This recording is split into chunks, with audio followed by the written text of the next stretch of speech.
All right. Welcome back, ladies and gentlemen. This is David Patrick Harry with Church of the Eternal Logos. And today we have a very special stream sponsored by our brother Logan Daly. Thank you so much for sponsoring today's stream, in which he requested an historical overview of the Celtic peoples. And so that's what we're going to be doing today. As you guys know, the last stream we discussed was my patron saint, St. Patrick of Ireland, of which we talked a significant amount about the Christianization of Ireland and the Irish people. And so they are going to obviously play into our conversation today. But when we're going to be covering the Celtic peoples, of course, this is going to include much more than just Ireland or the Gaels, which are just one of the Celtic tribes or groups that have been established throughout history. And of course, Gaelic is part of the Celtic linguistic group. And so other groups that we're going to be discussing today, and this is that's one of the reasons why Gaelic is unique, is that linguistically, the closest similarity is actually the Celtic Iberians, who we're going to be discussing. How many did you know that Celts occupied Spain and they still have a remnant of Celtic culture in Spain? How many of you knew the Celtic dominance in what we consider continental Europe? How many of you are aware that the Celts even made a province and settled in Anatolia, modern-day Turkey, and formed a sort of nation state known as Galatia? So we're going to be covering all this today, including the Bretons of Brittany, of France, another Celtic group. Of course, we'll be also talking about the Welsh, another Celtic group, of which they're of the P Celtic linguistic group. And that's why, even though Welsh and Gaelic come from the similar language family, and even geographically, they're right next to each other, they're actually mutually exclusive. Somebody who can speak Gaelic cannot understand somebody speaking Welsh. And so it also includes a discussion of Scotland. And so we talked a little bit about the Scoti, the Irish Gaelic tribe that actually ends up, to some extent conquering what we would consider the Picts in modern day Scotland. And there is some debate on the Picts, because general history, we're going to say that the Picts were another group of the Celts.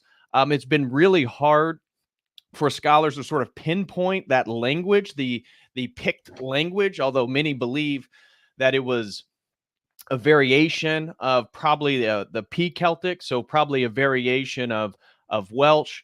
But unfortunately, that has gone extinct. And so now what we have is Scottish Gaelic. And so the Celtic language that is still existent in Scotland is actually tied back to the Scoti, who then come over to the Scottish Islands. And there is still Scottish Gaelic that is spoke today. And I have a breakdown of the different languages and how many people are still speaking it. And that's one of the things that, again, as we've talked about before, my own heritage is, if I have any Celtic heritage, it is a mixture of potentially Irish or Welsh with the Norman conquest and the Anglo-Saxon conquest of England. I am a sort of English mutt of all those different groups. So we're going to be hitting a bunch of stuff today. We're going to be talking about the Hellat culture. If you guys are familiar, there's a couple different theories in regards to the origins of the Celtic peoples. And none of the which that I'm going to be discussing today is that they are Africans with blue eyes, although I do have that article for you guys. So there is a woman, a doctor in England, who I think she's a geneticist. She basically does genetic history, looking into DNA samples and stuff, and tries to find ancient origins, of which she has recently claimed in the last couple years that the original Irish were actually black people with blue eyes. So unfortunately, they are not Celts. And so there was a culture that existed on the British Isles before the Celts arrived. And so she's claiming that those people that were sort of bombarded by the Celtic peoples, that they were actually black with blue eyes. So anyways, we're not going to be discussing that too much, but I do have that article just to sort of bring a smile to everybody's face. We are in 2024. So we're going to be talking about the Hellat culture and its spread. This is the general narrative of how the Celts actually spread from. That theory argues from the sort of alpine peaks, what would be in modern day Austria, which is Hallstatt, is, from my understanding, a Celtic word tied to what's called the salt place. However, there's a newer theory in regards to the origins of the Celtic people, and I got to say, it is pretty compelling. And so I'm going to be presenting both these theories. I don't know which one's true. We're going to be talking about the spread of the Hellat culture and it moving into the Latin culture, which is really the sort of foundations of Celtic culture. But there's a really interesting theory in regards to the Atlantic Celtic groups, or the Atlantic Celt theory, which is that these Celtic groups actually didn't originate in the Alpine mountains of modern day Austria, but instead actually existed on the Atlantic coast, which would make sense why there's a presence in Spain and Brittany and what we consider modern day England, obviously the Welsh, the Scots, or then the Picts, and then of course the Gaels of Ireland. So I'm going to show you guys both theories. You guys can come to a conclusion on which you believe to be the true case. I think both of them are plausible. But the Atlantic coast, the Atlantic Celt coastal theory is pretty compelling. So if you're not aware of it, we're definitely going to be discussing that as well. So we'll be hitting on aspects of the Latin culture, because again, we cannot talk about the Celtic peoples, all these peoples that are in really a variety of European locations, without talking about the Latin. This is really the foundation. So when we start talking about, when you think of like Celtic symbolism, or the sort of Celtic semiotics of spirals, of triangles, this is all originating with the Latin culture. So we're going to be talking about them.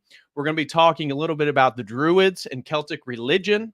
We're going to be talking about, again, this geographical spread, because this is really one of the interesting things is many people are aware of the Germanic tribes and Rome having a difficulty in regards to conquering the Germanic tribes. When we've discussed the migration period, which is really the end of the ancient period and the beginning of the Middle Ages, as they're often referred to. So that was roughly the 470s, is the fall of the Western Roman Empire. And at that point, Rome had already conquered where we would locate the Latin culture. Now, whether they moved east or they were moving west, this is the difference between the theories of their origin, but they were already dominated. And this is where we talked about with St. Patrick in regards to the theory from the book I Patricius that argues that him and his family were actually from Gaul. Well, those people had basically already been conquered and sort of brought into the Roman Empire. And so we talked about the sort of frontier of the Gaels over in Ireland. And we talked about how Rome, as it collapsed, basically pulled its military out of Britain and caused a lot of upheaval at that point. But when you're talking about ancient Europe, you have to talk about the Celts. The Celts are what dominated what we would consider modern day France, modern day Germany, northern Italy. How many of you guys know that the city of Milan was actually founded by the Celts who moved into and basically took over the Po Valley? That'd be northern Italy, just south of the Alpine Mountains there. So we're going to be talking about the geographical spread and how the heck did the Celts get all the way to Anatolia to establish basically their own nation state and preserving their language in the midst of all of it. And that'd be Galatia. So we're going to talk about that. We're going to mention a little bit on the Celtic languages. And one of the last things, I got to give a special shout out to Jesse here in the Morosco here in the live chat, because he shot me an email. And I had been aware of one of the things he mentioned, but some interesting things that I really wasn't aware and didn't really pop up in my research for the stream. We're going to be talking about Prince Madoc. Was there a Welsh prince that actually made his way to America in the 12th century? Well, there's some evidence for that. Did the Welsh actually inhabit Iceland at one point, potentially in the 9th century? Well, we're going to be mentioning that. And then we have the Duhere Irish Indians, where there is evidence that, in fact, an Irish Celtic group of people were residing in what we considered modern-day South Carolina. This is well before the arrival of Christopher Columbus. So we're going to be looking, I got articles for all three of those. So we're going to be looking at some of that interesting little tidbits of history. So shout out to Jesse for sharing that with me.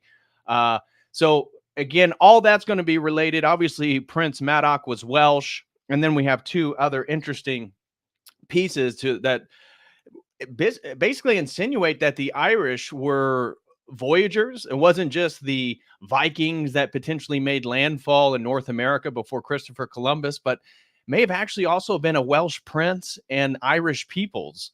So we're going to be highlighting that as well. So we got a lot to cover. If we have time, I have a couple videos we might be able to watch. Again, we got a lot of information to get through. And again, major shout out to Logan Daly for sponsoring today's stream. Can we get some appreciation in the live chat for our brother Logan for sponsoring today's stream? Really appreciate that.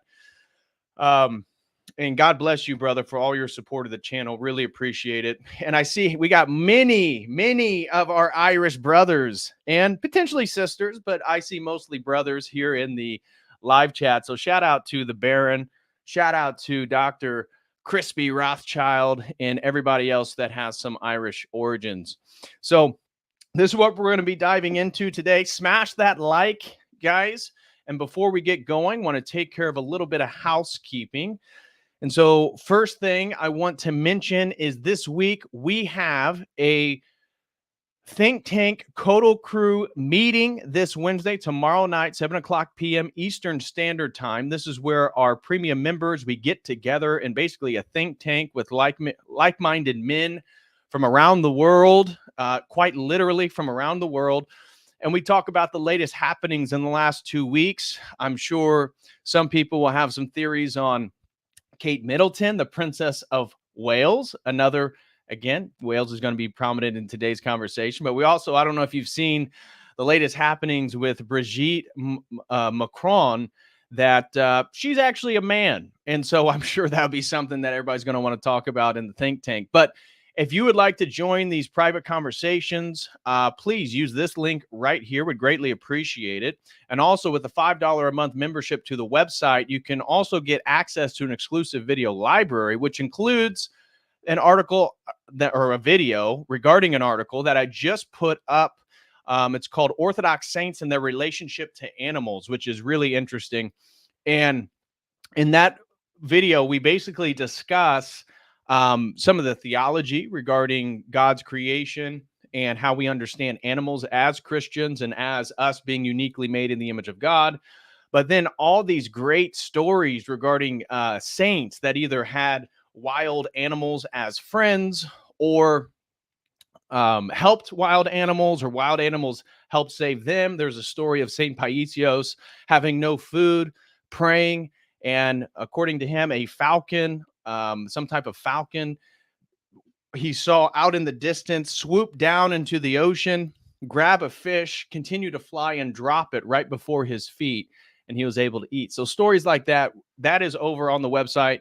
That's for $5 a month. You get access to that. So check that out if that's something you'd be interested in.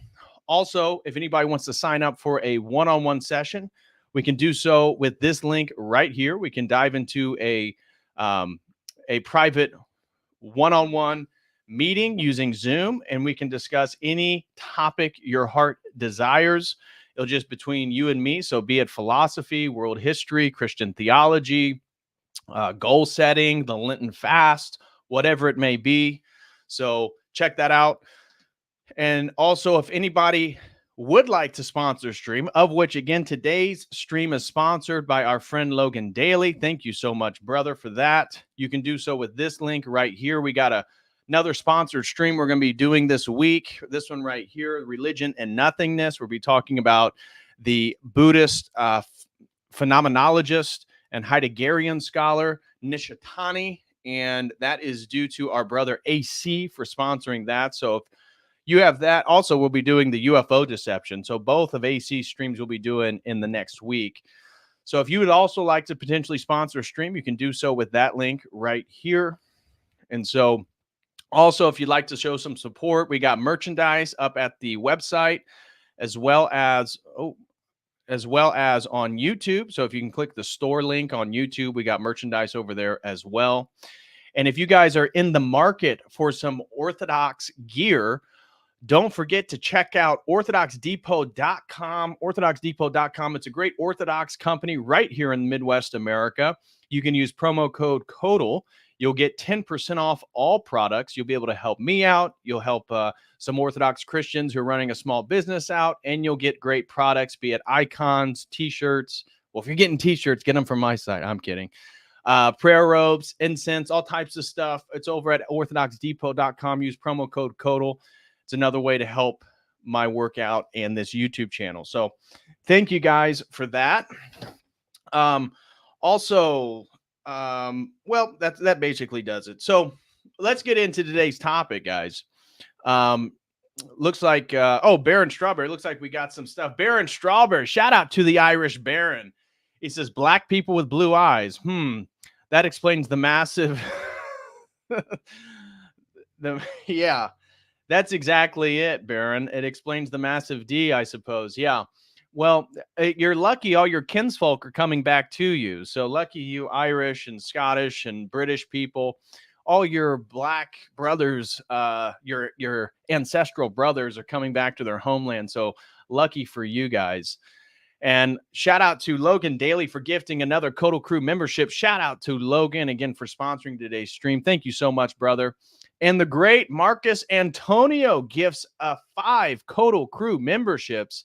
Thank you so much, Marcus Antonio. And let me see who received those. So shout out to Tyrannical Rainer.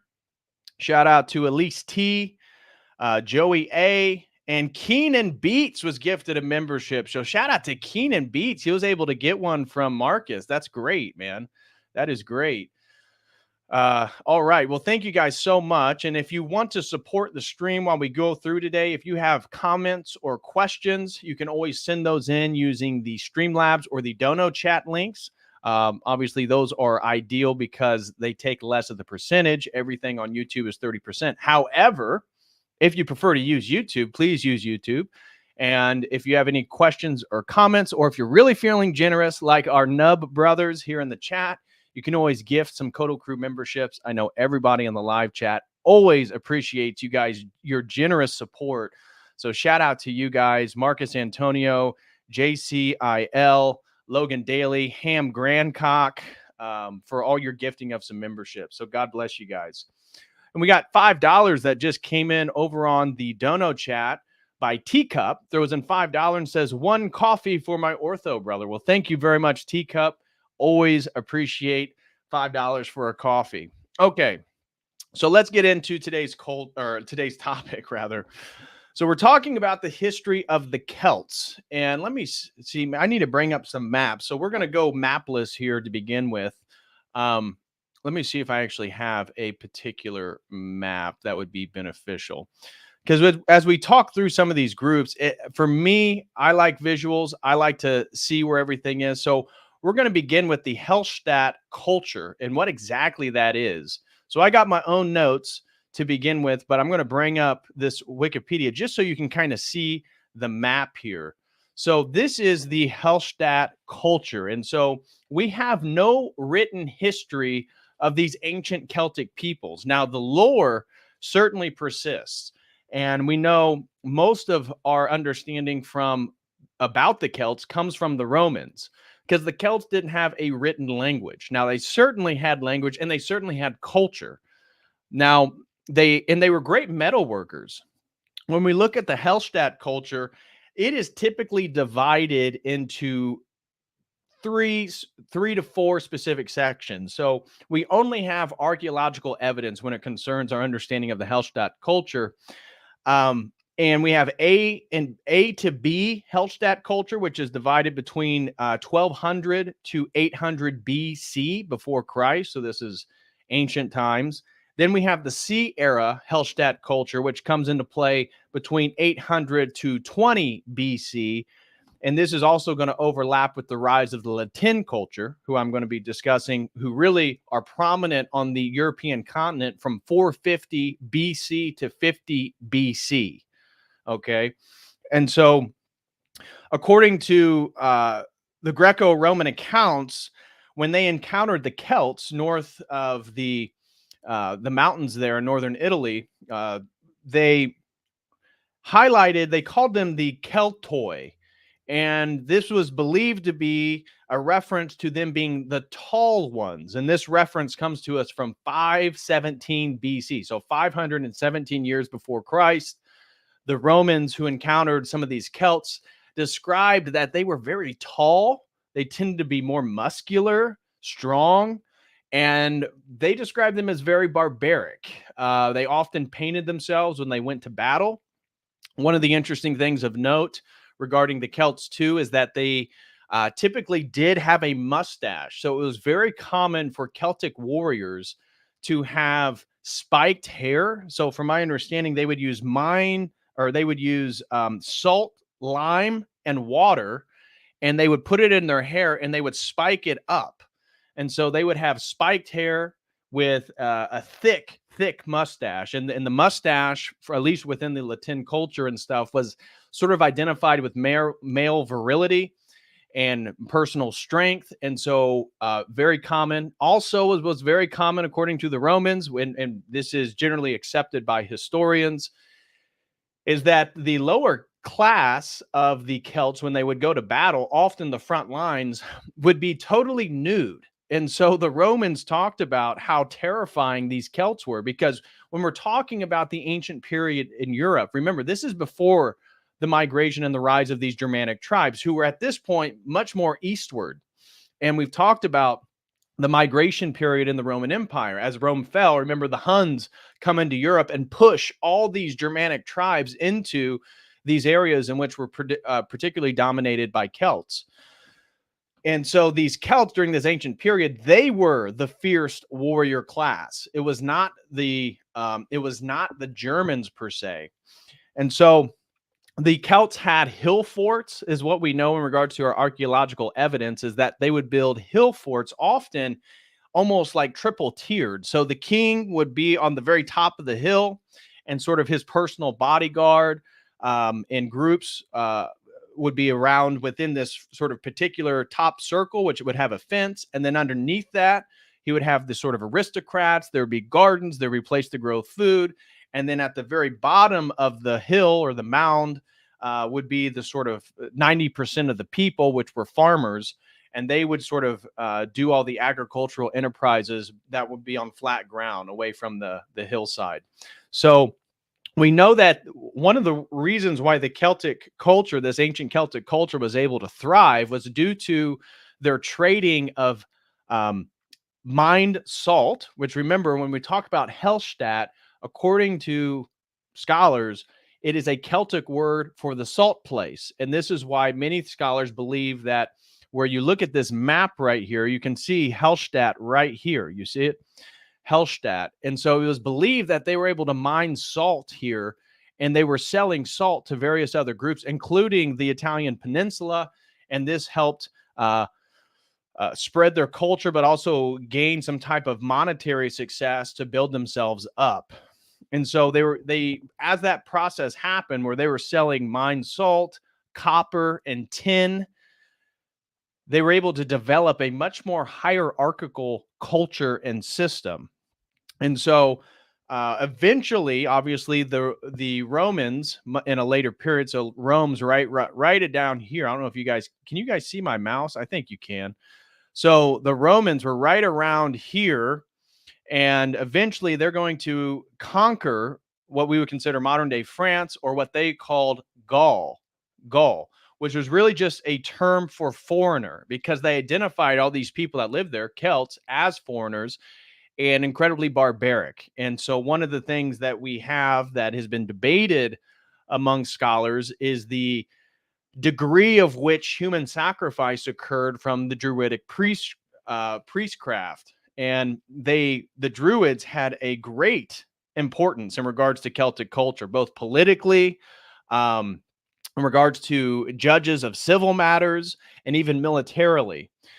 And we know that whether we believe the Romans over-exaggerated the sacrifice of humans, this is where, as we talked with St. Patrick, the sort of archetype of the wicker man, like they really would build these massive wicker human-like figures, and they would put people inside of them and burn them. But the degree is debated, but we know for a fact that they did sacrifice men and women. That's just based on archaeological evidence that's been found in various groups. And so they would actually sacrifice people in different ways. Certain gods demanded sacrifice in different methods. Sometimes it was actually drowning the victims. Sometimes it was beheading the victims. Sometimes it was burning the victims alive. It depended on what god and what service the sacrifice was being offered for. And so when we talk about the Latin culture, then this is where Rome encounters this culture again in the Alps, in this Alpine region. And that's why when we look at this is why the Romans, this area right here, was called Alpine Gaul, because eventually, this is before the real rise of Rome, as we would consider it.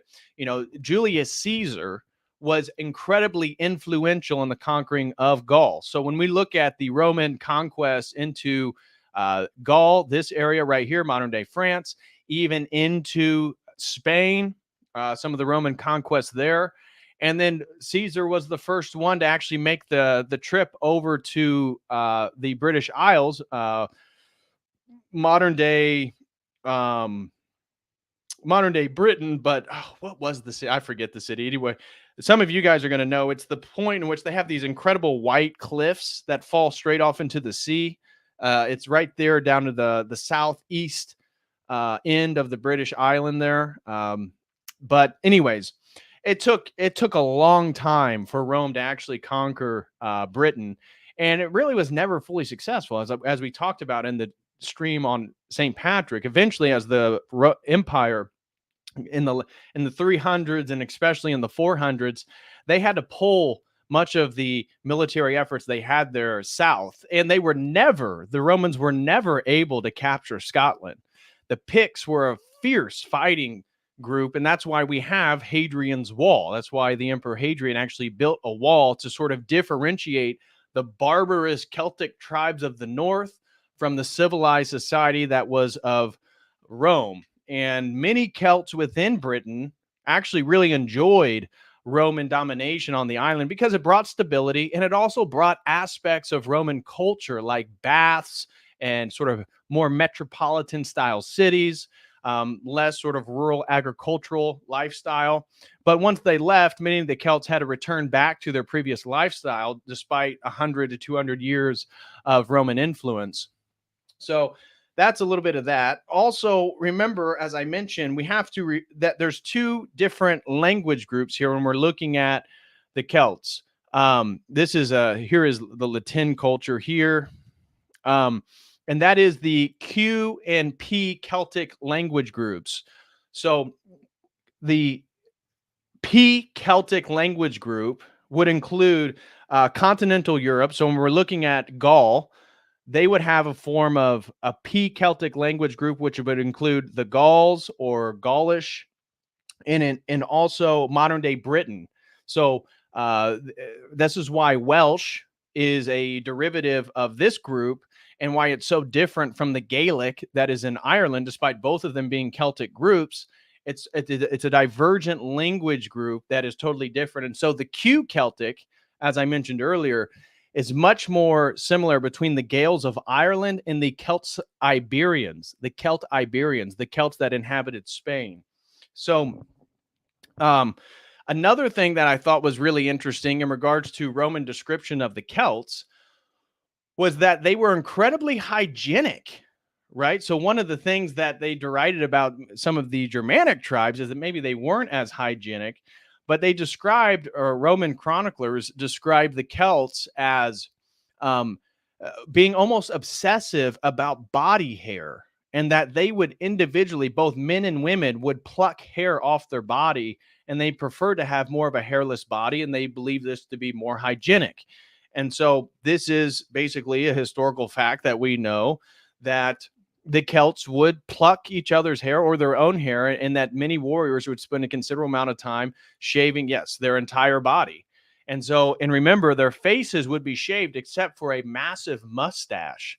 So, although in later groups, we'll see beards and longer hair emerge, in regards to the Latin culture and the sort of founding Celtic culture, you can think of them with spiked hair. That would, again, the mixture of salt, lime, and water, they would put in their hair to help spike it up. They would have thick mustaches, and they would be mostly hairless. If you were to see them in battle, their upper bodies would basically be hairless. And if they were lower class, they were probably on the front line of the battlefield, they'd be totally nude. And so I remember in the research, one Roman chronicler described how terrifying the Celts were to see on a battlefield, because they would literally scream, holler. They do military war dances. They would perform, Druids would perform rituals right there on the battlefield before the battle would commence. And that some of the men were just totally naked. And this, in spite of the fact that Romans highlighted how good the Celts were at metallurgy. So actually, chainmail comes from the Celts. The Celts invented the wearing of chainmail. Now you say, they invented chainmail. Why were their warriors naked? Well, obviously metal was expensive. And so it was mostly the nobles and some of the aristocracy at that point that would wear chainmail into battle. And that's why the lower class, as a way to almost a terrifying tactic, they would be totally nude, screaming, painted up in war paint, spiked hair, thick mustache, hairless upper body, and they would be charging at you full bore. And so for a long time, the Romans didn't know what to do with them, because they were just so strong in battle. Now, eventually, the Romans changed military tactics from the Greek phalanx system to one that was more mobile to deal with the Celtic threat, because these people were using chariots, they were using cavalry, they were on horseback, they were on foot, and they were very good at hand-to-hand battle, because, as is described by many people, they were very physically strong. And in fact, we'll get to the point eventually in which the Celts in like the beginning, the end of the 300s, and certainly at the the mid 300s, so the 4th century BC, into the 3rd century BC, the 200s, they tried to dominate Greece, and they were fairly successful to some degree until they also got beat. But there's one point when after Alexander, because the goal or the Celts who encountered the Greeks, specifically in Macedonia, when they encountered Alexander, they were so impressed by his military tactics and how good and strong the Macedonian military was that they actually chose not to invade Greece, even though they wanted to, until after his death, of which then, as Greek history is filled with, all this internal turmoil and different cities versus different cities, and there what's made them very expedient as a target by the Celts.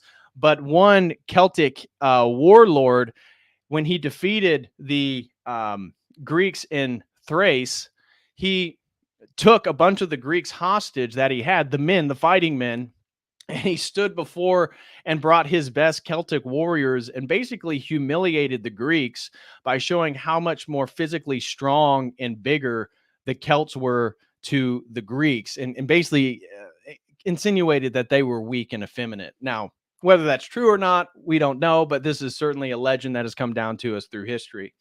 So when we talk about the Latin culture, so let me bring this back up. This is the Latin culture, and this is the real foundation to Celtic culture here.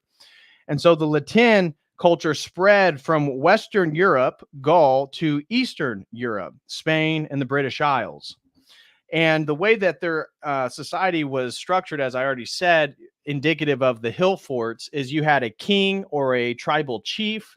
Then he had an aristocracy, because remember, they are trading copper and tin and salt and these metals. And so they had some type of wealth. And so they did have a material culture. And it was noted that in the Latin culture that the Celts loved jewelry. They had lots of jewelry, and they were incredible metallurgists. So that's why even when you look at like the Picts, the sort of one of the most barbarous groups of the Celts in what we consider modern day Scotland, there's still evidence in various British museums today of metalwork that they did, which is phenomenal. And we're talking about ancient period here. And so they had a king chief, and then they had their aristocracy, and then they had the pagi, which were the agricultural lands. And those were usually run by a strong family that wasn't necessarily an aristocratic family, but certainly had a relationship with them. And then they would sort of look over the agricultural lands. Now, 90% of all Celts were farmers. So we have to remember that. Still a very much an agrarian culture. And it was a type of feudalism. So their cultural structure was very much like a type of feudalism. And let's see here. Another thing I wanted to bring up. Did you guys know what's the basis for the contemporary country of Belgium or the contemporary city of Paris? Did you guys know that was actually due to Celts and different Celtic tribes? So Celts, if we were to go back to the height of the Latin culture, or even afterwards, Celts didn't refer to themselves as Celts. They refer to themselves as whatever tribe they came from. And so the Belgae tribe is the basis for the term Belgium, the modern country of Belgium. Again, Celtic.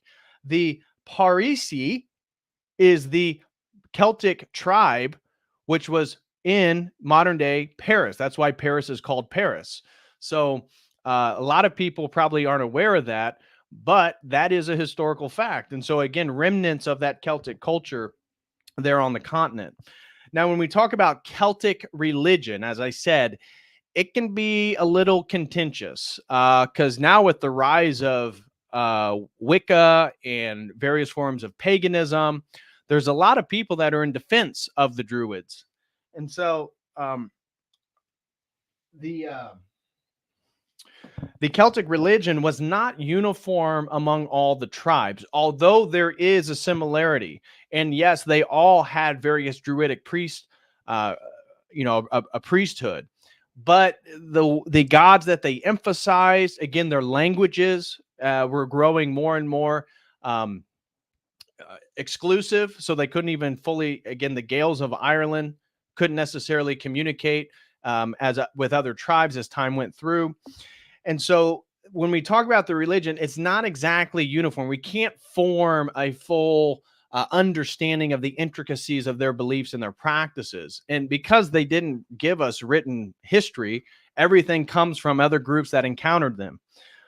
And so the people who are very in favor of sort of protecting the good name of the Druids sort of repaint the Druids as almost like an environmental nature worship people, that they loved sacred groves and sacred trees and sacred herbs, and this whole thing about them being barbarous or even committing human sacrifice. This is all just over exaggerated by these Romans who wanted to degrade them for military purposes. And of course, all these Christians who, again, from these people would be deemed as another form of dominator culture that was trying to do away with the truth and beauty of the natural pagan practices. But it's the truth is somewhere in the middle, right? Are they a barbarous human sacrificing cult that was um, just bloodthirsty? Well, there's certainly evidence for that to some degree, maybe not to the full extent where we can just characterize their entire religion that way. But we also know that, yes, to some degree, it was a veneration of nature, because unlike, let's say, Greek paganism, where we had the gods that lived on Mount Olympus and the gods were in heaven, for the Celts, the gods were in heaven, but really they're imbued in the natural world right here, right now. So the Celts saw nature itself infused with the gods. The gods are in the natural world. Now you can say, yeah, well, that's true for all forms of paganism. Well, yeah, to a degree, but there is a distinction here that the sort of general concept of heaven that we would typically associate with, they had that, and they had an understanding of the underworld. But for the Celts, the gods were much more imminent. They were right here with you. They were in the sacred grove over there. And so at the same time that they're sort of transcendent deities, they're also imminent in your ability to participate and communicate and interact with them. So that is an interesting point that I think needs to be emphasized. And so, as I already highlighted, the professional priest class of the Druids had incredible influence in society. And as I highlighted in the St. Patrick of Ireland stream, the Romans were actually, especially one scholar describing them as, if you imagine a sort of superstitious Roman back in the day, they were quite terrified by the Druids and believed in the efficaciousness of much of their magic. Again, the Celts, really after the Latin culture, unfortunately, has been a series of sort of losing battles, if you will. So this is where, depending on how you view it, you might view this as a downside, but we have the spread of the Celtic peoples. Now, whether you believe in the Atlantic Celt theory or you believe in the Hallstatt theory, either one, we know that they spread all across Europe. And then with the rise of Rome, and especially with the Hun migration forcing all the Germanic tribes into modern day Western Europe, they began just to lose influence as Rome conquered Gaul. Many of those Celtic Gauls became more and more Latinized. And so some of them lost their language, not in Brittany, though, right? Britain, the little peninsula there in northwestern France, they maintained their language and they still speak it today. Now, not that many people, according to my numbers, there's about 210,000 people that can still speak Britain within Brittany. In regards to Welsh and Gaelic, they are actually doing the best, but Britain is doing fairly good. Welsh, according to modern estimates, so these aren't exactly precise, but modern estimates is that Welsh, there's still 562,000 people that can speak Welsh. And for Gaelic, now, I hope it comes back, but in Gaelic, it's a little bit less. It's down to 94,000. Now, it could be more. I hope it's more, right? One of the things doing this research is when you look at the history of Wales and the Welsh people, it is their language, it is their identity that allowed them to preserve into the contemporary period, right? We know the missing princess right now, Kate Middleton. She is the princess of Wales. She is the princess of these people. Unfortunately, I saw Wales just elected the first black prime minister of Wales, I believe. So he certainly isn't Welsh, but Gaelic is down to about 94,000 fluent speakers. Welsh up past 560,000. The exact number I saw was 562,000. Scottish Gaelic, which still exists, it's about 57,000. Now, the Cornish has already gone extinct, and Manx has already gone extinct. So those are two Celtic languages that did exist. Obviously, Cornish was spoken in Cornwall, England, so that would be southwestern England, out into that peninsula out through there. Cornwall, they spoke Cornish. It is now extinct. And Manx, which was a sort of Welsh people that was in a way in between the Anglo-Saxons and the Scots, they spoke a language called Manx. That is now extinct as well. So moving in regards to the geographical spread, I wanted to, let me see if I can pull up a few here. I'll go through this and see if I can pull up some maps here in a second. But in regards to the geographical spread, we can see how influential the Celts were, because in regards to the name Galatia, we can see two cities named Galatia, both founded by the Celts, one in modern day Portugal and the other one in modern day Ukraine. That's how widespread the Celtic culture was at one point. So there's significant evidence that lower class Celts, as I mentioned, fought nude. In 400 BC was the takeover of northern Italy. So around 400 BC, that's when the Celts went across the Alps into the Po Valley. The Po Valley is that sort of northern area above the peninsula of Italy. And the Celts settled there. They founded a famous city known as Milan there. And that's why the Romans called that area Alpine Gaul. It's Gaul next to the Alpine, the Alps. And so in the first Gallic War was when the Celts first attacked Rome. Now, Rome was a very small, if you even want to call it an empire at that time, let's just call it a Italian power. You had the Etruscans up north, and then you had Rome, and Rome won basically the Second Samnite War. If you're familiar with Roman history, Rome began to grow, and the first Gallic War was when the Celts decided to try to sack Rome, and eventually Rome changed their military tactics. They were growing quite considerably as a power, and from that point forward, they pretty much were able to deal with the Celts, although it wasn't easy. Again, these were incredible warrior class. And that's why the Celts were a strong ally with Carthage. So again, if you know your Roman history and you know the Third Samnite War, you're going to be familiar with Hannibal. And so Hannibal and Carthage, Carthage became a strong ally of the Celtic peoples. So wanted to highlight that. They entered the Greek territory around the 4th century BC. So in the 300s, we see that the Celts begin to make their way into the areas that we would consider northern Greece, or at this point, Bulgaria, aspects of what we consider modern day Romania.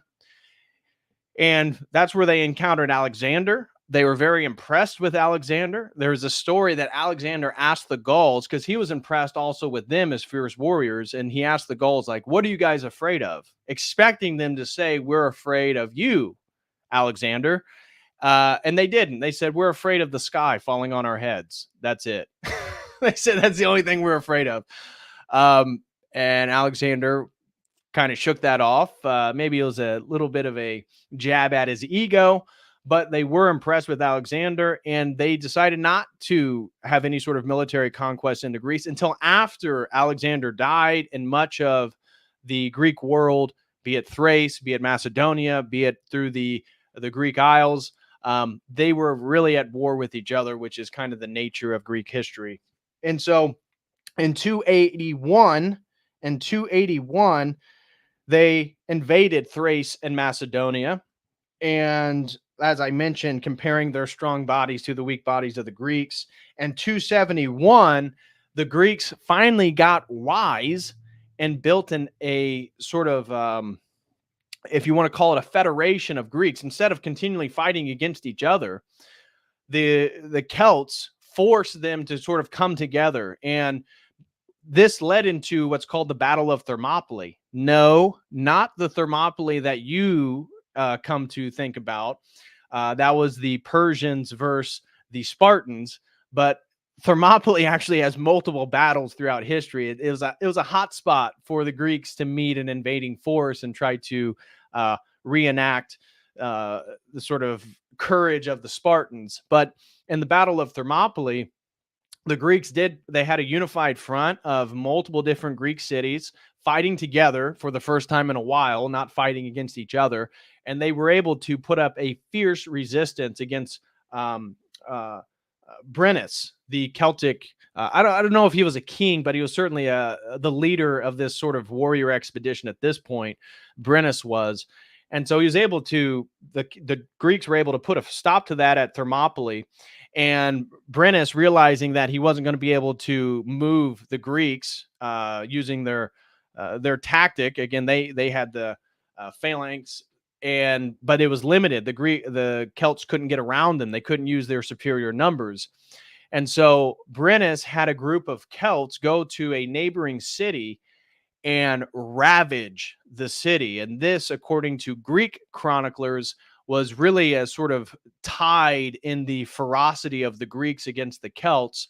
According to the Greek chronicler, what happened is the Celts went to this city, did not spare anybody. So they would kill babies. According to the chronicler, they killed babies that were still suckling from mothers. They killed women, old men, obviously all fighting age men were slain. And according to the chronicler, the Celts would actually drink the blood of some of these victims. And even according to him, they ate flesh. That's possible. When war happens, crazy things occur. But as this word got out, the neighboring cities were so upset that that's what allowed them to eventually overtake and kick out the Celts during that period. And so when the Celts lost after 279 at the Battle of Thermopylae, after the defeat, some of the Celts broke off. Some went back into what we consider Eastern Europe or what we would consider modern day Austria. Although Austria at that point, much bigger. So Austria is much smaller now, but in that general area, Serbia. And so a group broke off and went into Anatolia and found a city named Galatia. So let me pull that up. I like maps, and let me find a good map here. So Galatia, here we go. So Galatia right here. So here's the Celtic Empire, right? We already discussed the Latin culture, their spread to these various places. And then, but there we go. Here's a good map. Here's modern day, or this was Galatia. See, right in the dead center of Anatolia. And one of the reasons why they're able to stay is obviously they were very fierce warriors, and they were able to defend themselves and essentially establish and settle in this area of Anatolia. But then they would be hired as mercenaries. So they fought on basically any side. So whoever came to them, be it the Persians over here, be it the Romans over here, whoever paid the best dollar, they could hire the Celts to fight on their behalf in this general area. And so this was Galatia. And how long did it last? So in 279, right? So I just mentioned that. When did it end?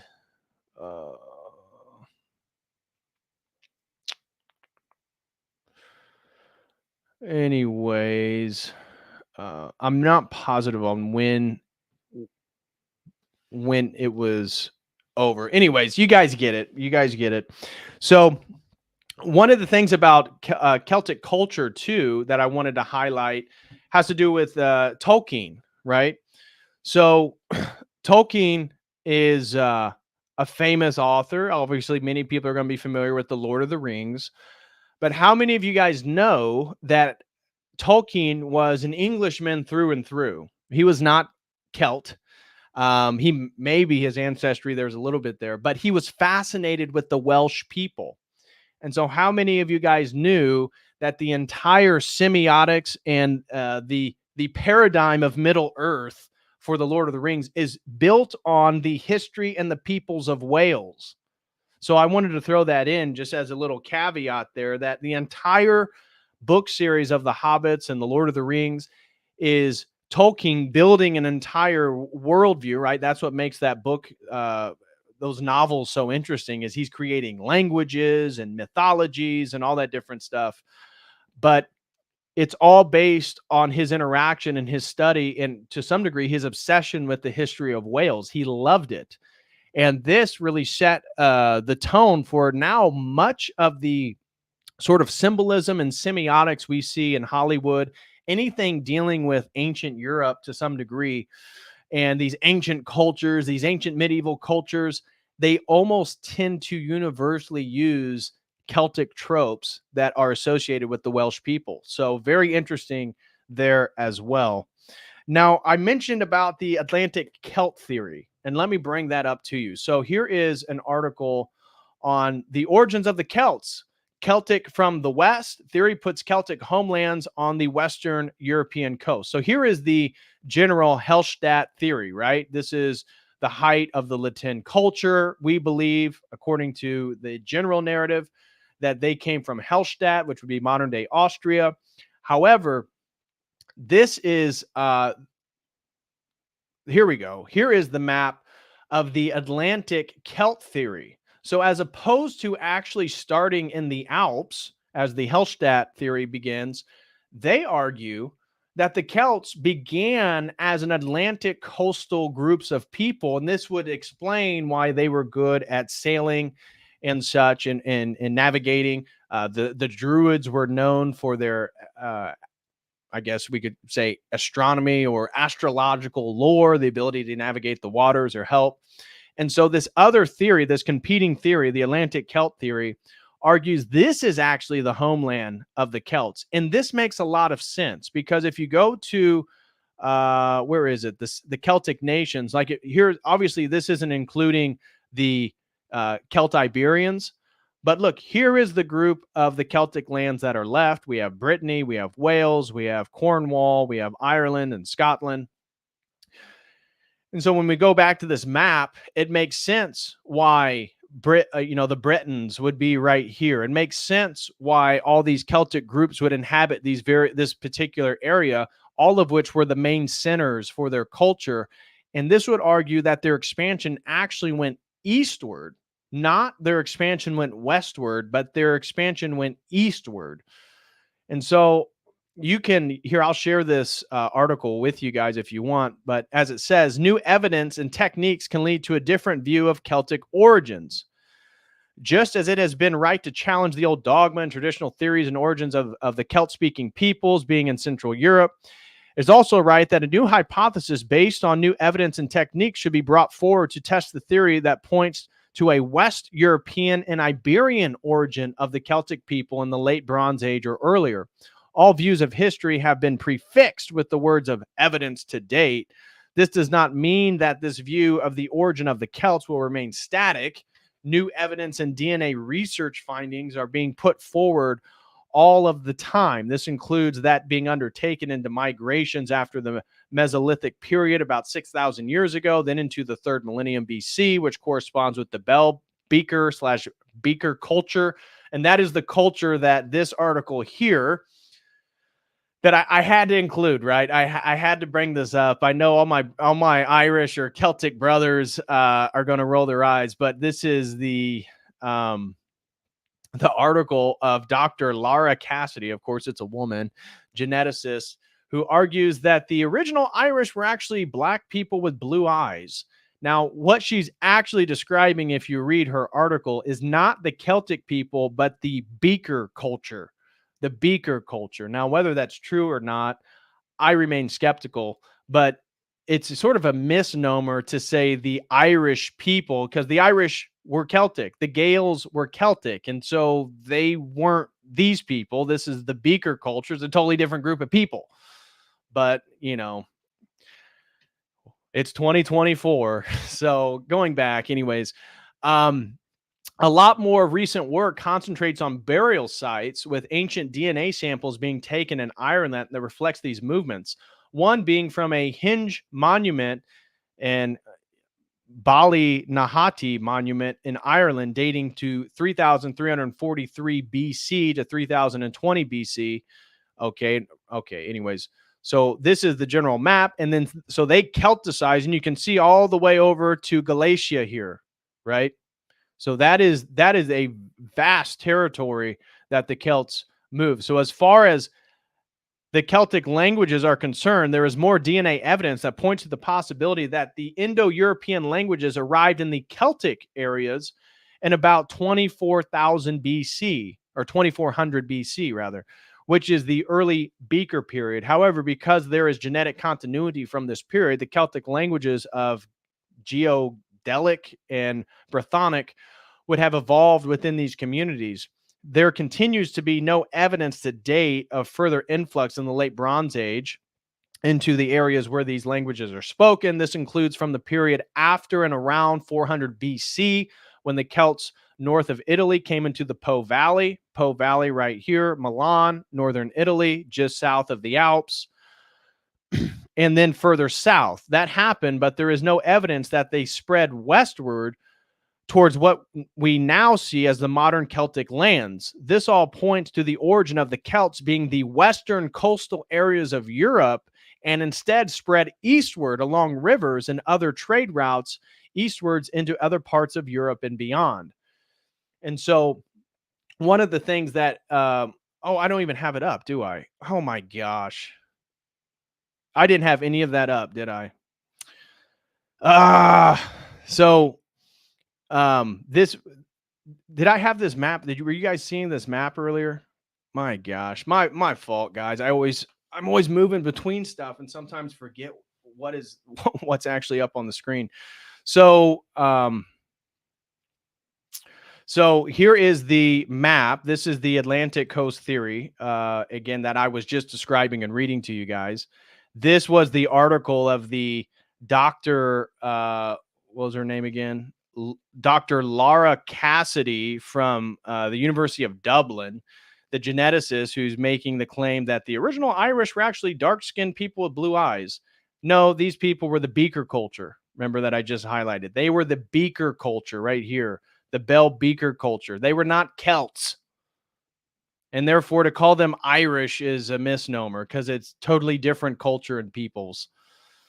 But all this points to the origin that Celts began being the western coastal areas of Europe and spread eastwards along rivers. And so there's significant evidence that the Celts were trading within the Mediterranean at this point. So by the time of 400 BC, the Celts were already trading into the Mediterranean with Italians all the way over to Eastern Greece.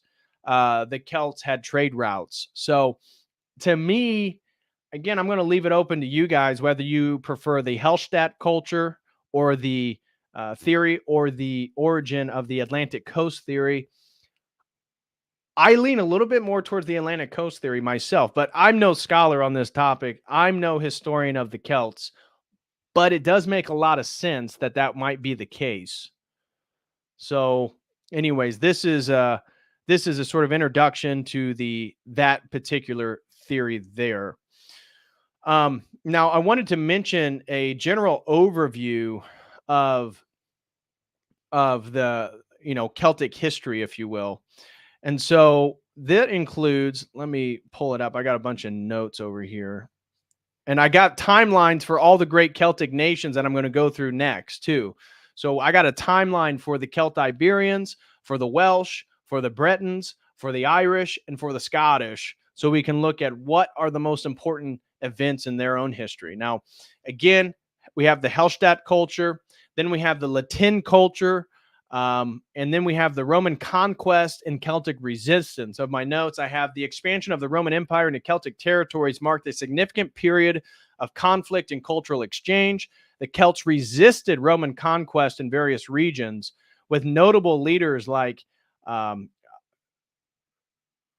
Vercingetorix in Gaul. I'm going to butcher these. So, anyways, despite eventual Roman dominance, Celtic cultures persisted and transformed under Roman influence, blending Celtic and Roman customs, particularly in the provinces of Gaul and Britannia. Now, the conversion to Christianity of the Celts, obviously they were already exposed to it. The Gauls and the Celtiberians were exposed to Christianity due to the Roman Empire.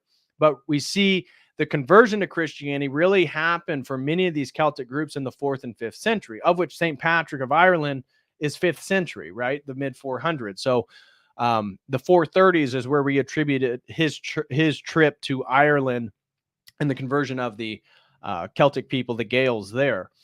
So conversion of the Celtic peoples to Christianity stands as a watershed moment in Celtic history, beginning in the 4th century AD and spreading through 5th century. Christianity was adopted across the Celtic lands and facilitated by missionaries like St. Patrick of Ireland, St. David in Wales. The transition to Christianity was a complex process involving both the assimilation of Christian beliefs and the adoption of Christian practices to fit within existing Celtic cultural framework.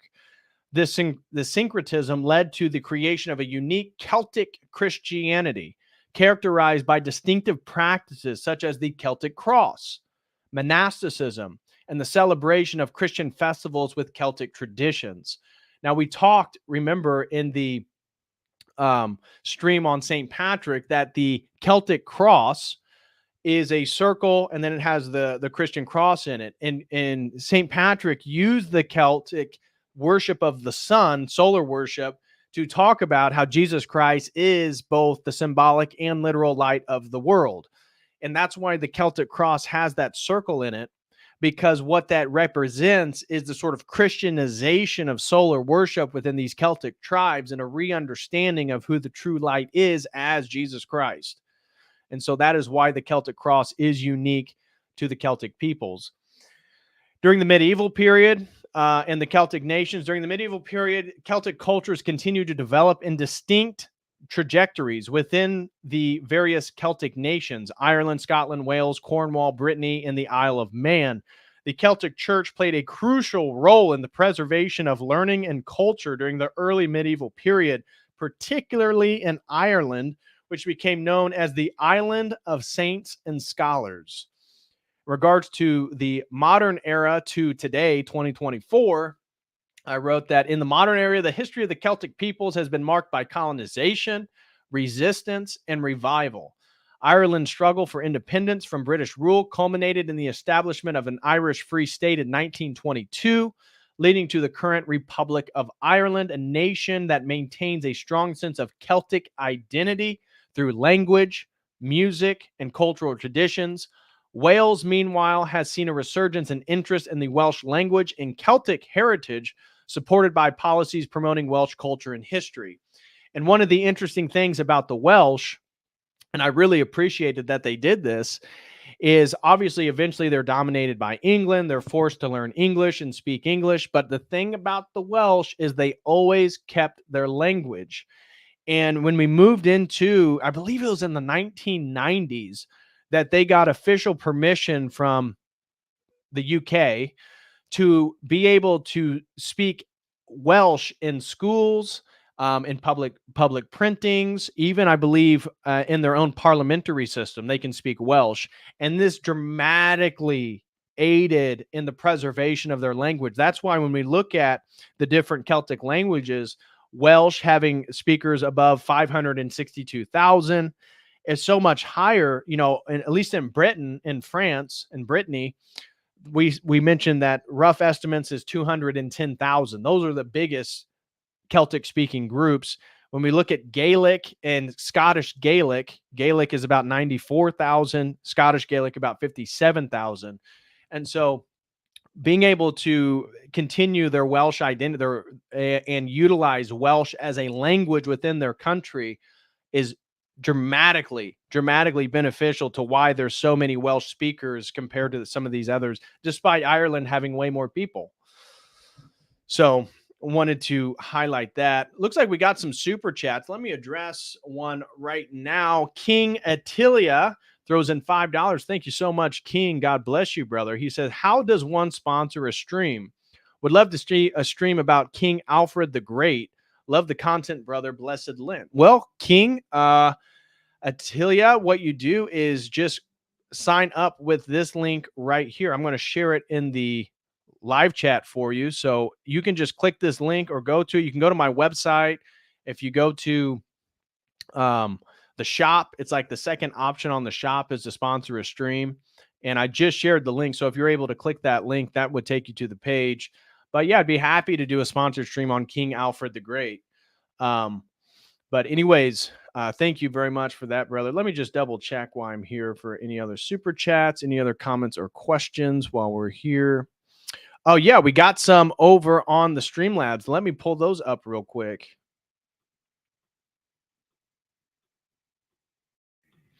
Okay, Storm the Cat. Shout out to Storm the Cat. Throws in $5 and says, in the Swabian region of southern Germany, they found an ancient flute made of bird bone, and it is tuned to the pentatonic scale like modern instruments. Oh, that's really interesting. Yeah, well, there would definitely be, depending on when they are dating that flute, very much could be a Celtic flute. And yeah, using a bird bone, I mean, that would make sense, but that's amazing. Thank you so much, Storm the Cat. I was not aware of that. And Galagloss throws in $25. Thank you so much, Galagloss, for the generous super chat. He said you should check out Queen Scotia's grave. Supposedly the grave of a, I guess, northern Egyptian queen in Ireland. Oh, interesting. I am not aware of that, but I will check it out. Queen Scotia's grave. Queen Scotia. Let me just pull that up. Queen Scotia.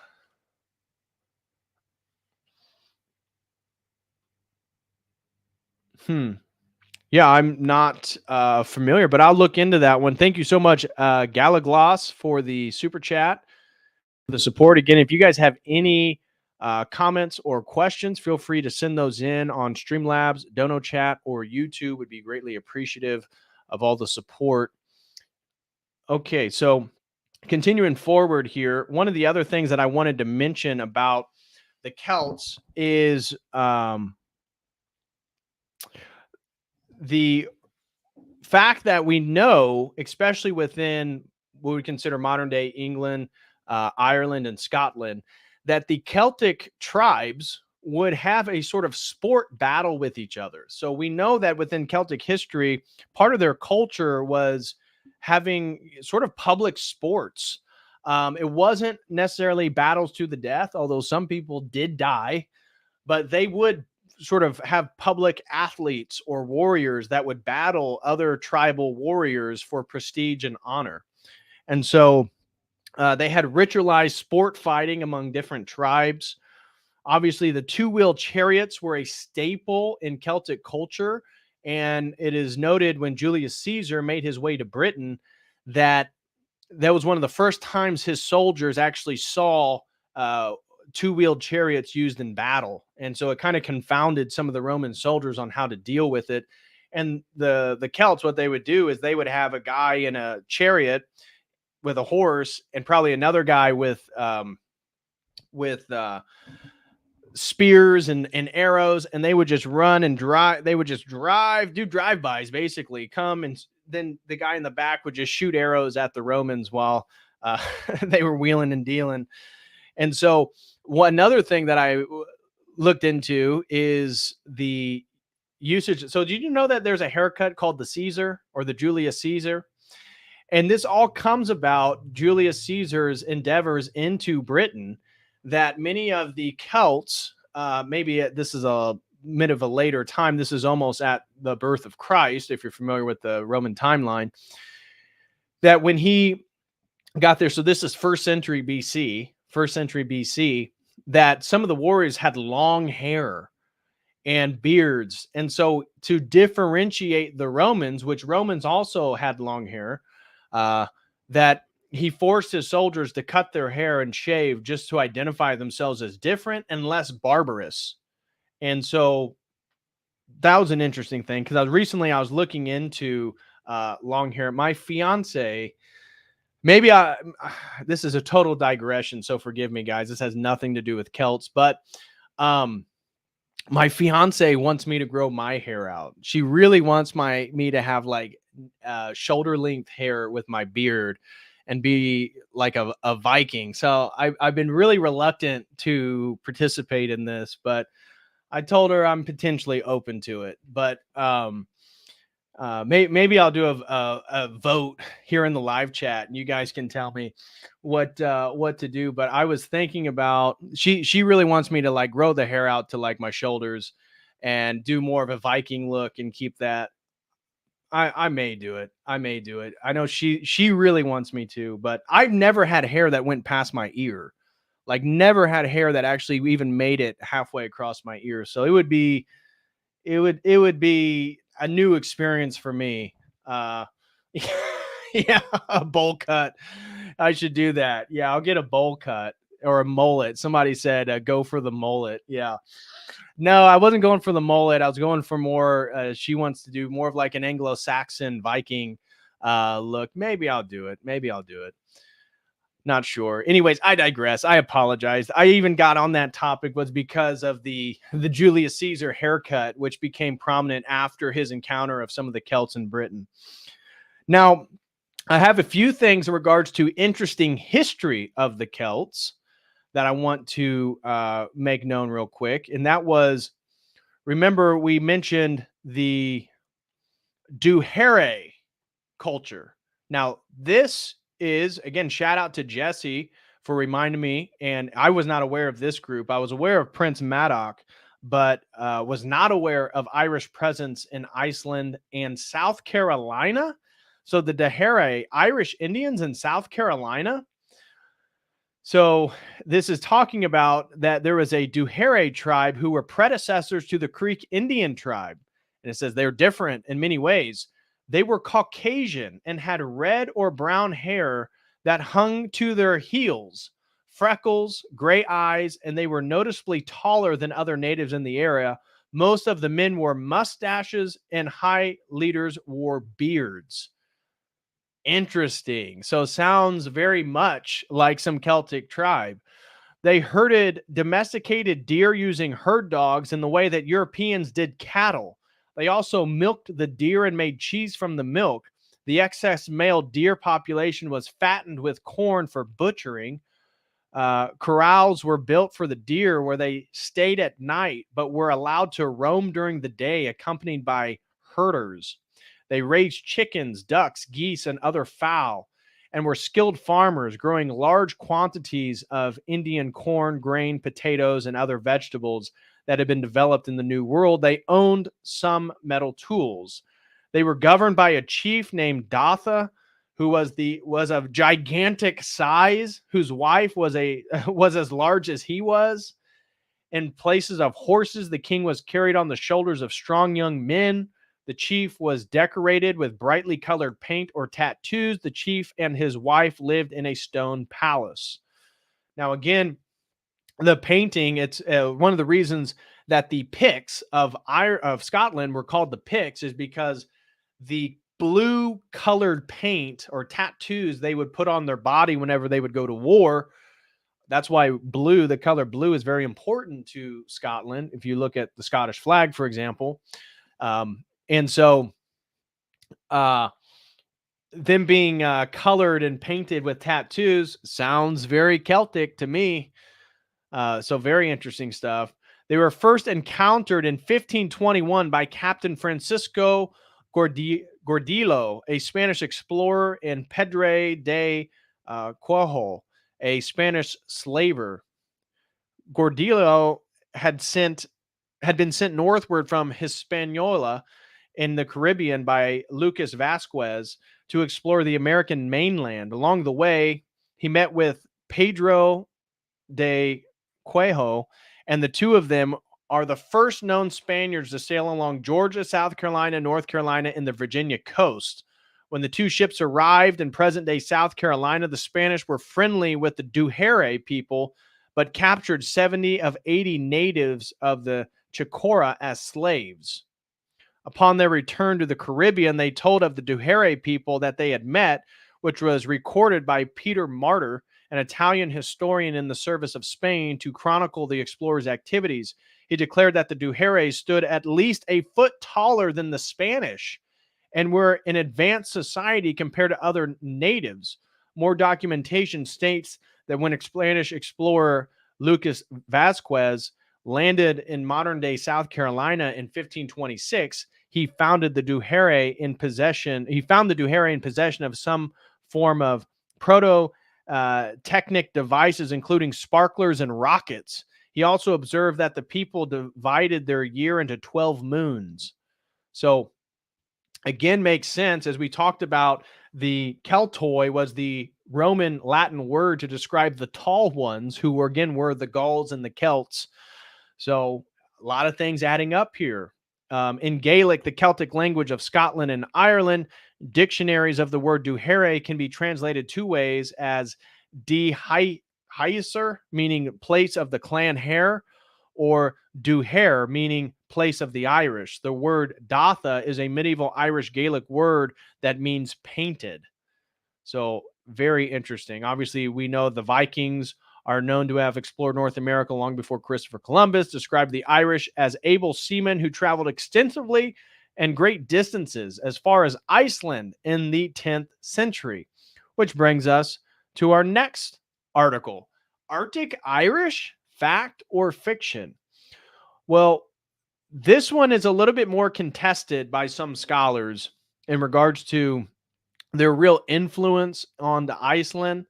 Um, so little or no evidence of original Irish settlement. However, to me, looking at this, it does appear that the Irish made their way to Iceland, and they did so to establish monasteries. So, one of the points that this article and another one highlighted, that the peoples who probably did come, let me see here. I think it talks about this.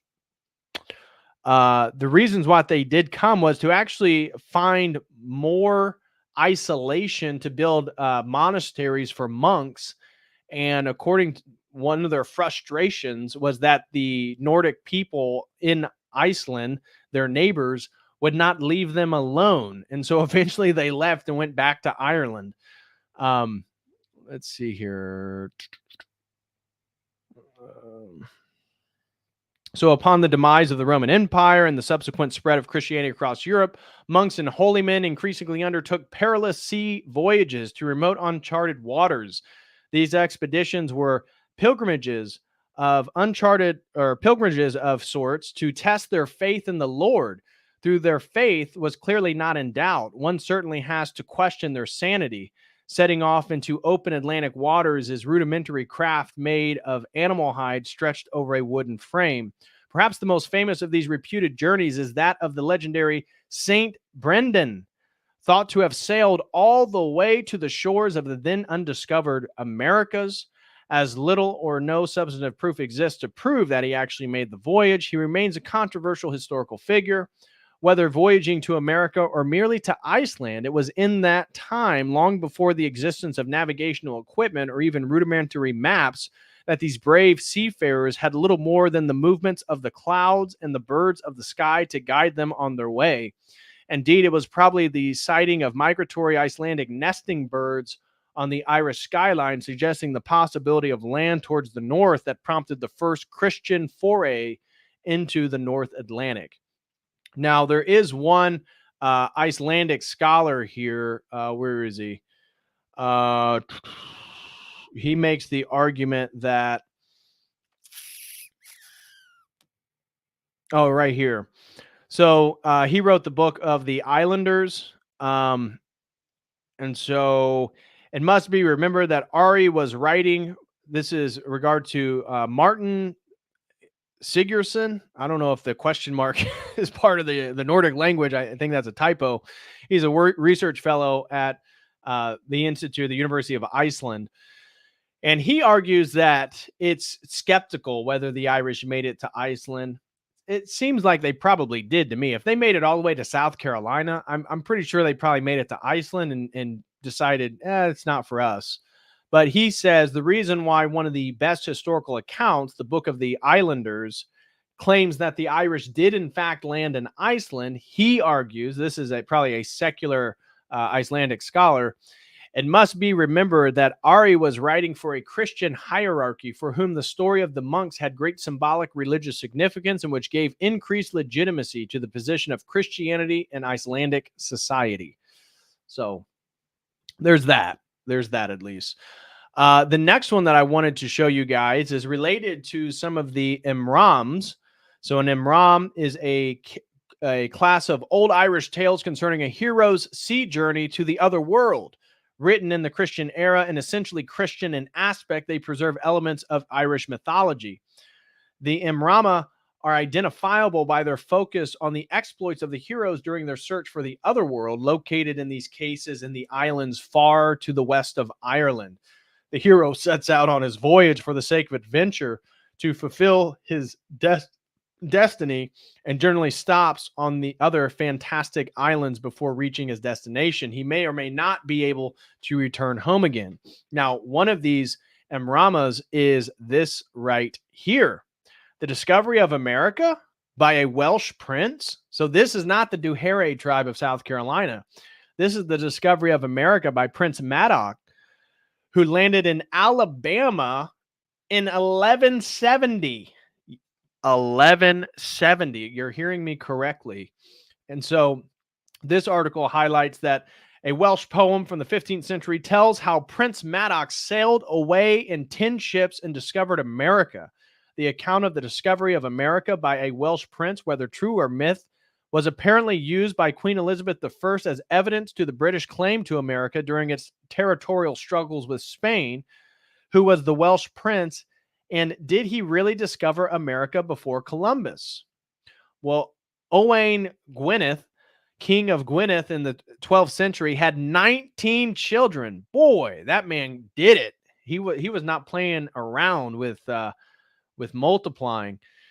Madoc, one of the illegitimate sons, was born of Dulwithleen Castle in Letter Valley between, I apologize, Betws-Code. I don't know. Okay. Doesn't matter what valley they're between. On the death of the king in December of 1169, the brothers fought amongst themselves for the right to rule Gwynedd. Madoc, although brave and adventurous, was also a man of peace. In 1170, he and his brother, Rhirid, sailed from Abercarrick, Gwynedd, on the North Wales coast in 2 ships, the Gorn Gwynant. Okay, they sailed west and are said to have landed in what is now Alabama in the USA. Prince Madoc then returned to Wales with great tales of his adventures and persuaded others to return to America with him. They sailed from Lundy Island in 1171, but were never heard of again. They are believed to have landed at Mobile Bay, Alabama, and then traveled up the Alabama River, along which there are several stone forts said by the local Cherokee tribes that have been constructed by white people. These structures have been dated to several hundred years before the arrival of Columbus and are said to be of a similar design to Dulwinlin Castle in North Wales. Early explorers and pioneers found evidence of possible Welsh influence among the native tribes of America along the Tennessee and Missouri rivers.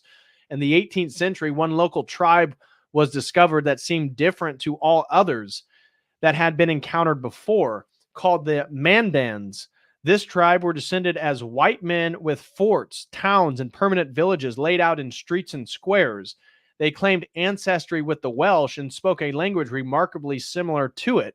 Instead of canoes, Mandans fished from coracles, ancient type of boat still found in Wales today. It was also observed that unlike members of other tribes, these people grew white-haired with age In addition, in 1199, Governor John Sevier of Tennessee wrote a report in which he mentioned the discovery of 6 skeletons encased in brass armor wearing the Welsh coat of arms. Wow. George Catlin, a 19th century painter who spent 8 years living among various Native American tribes, including the Mandans, declared that he had uncovered the descendants of Prince Madog's expedition. He speculated that the Welshmen had lived among the Mandans for generations, intermarrying until their two cultures became virtually indistinguishable. Some later investigators supported this theory, noting that the Welsh and Mandan languages were so similar that the Mandans easily responded when spoken to in Welsh. Wow. Unfortunately, the tribe was virtually wiped out by a smallpox epidemic by traders in 1837. But the belief in their Welsh heritage persisted until the 20th century when a plaque was placed along the Mobile Bay in 1953 by the Daughters of the American Revolution. And it states, in memory of Prince Madog, a Welsh explorer who landed on the shores of Mobile Bay in 1170 and left behind with the Indians the Welsh language. So pretty cool stuff there. How many of you guys knew about that? Very, very cool. Now, what I want to do, guys, is give you a quick little historical overview of some of these different Celtic groups. So we're going to begin with the Celtiberians. No, we're not using we're not using Wikipedia. I'm only using this as a visual reference as we go through this because I'm getting ready to lay out like a long timeline describing particular groups, and I want you guys to have something to look at. So here's the first one. We're going to talk about the history of the Celtiberians. Okay, the Celtiberians. So let me zoom in here so this is a little bit easier to see. So you can see, again, I believe you guys should be able to read some of that so you can kind of see how that map breaks down. So the Celtiberians, here's some of the stuff that I wrote down. We'll begin in the Iron Age and Celtiberian flourishing. This would be from the 7th to the 3rd century BC.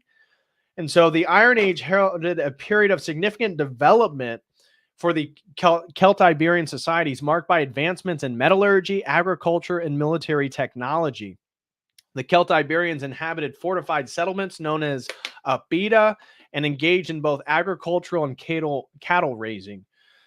Artistically, the Celtiberians produced a range of items, including ornate jewelry, weapons, and pottery, displaying both Celtic and Iberian influences.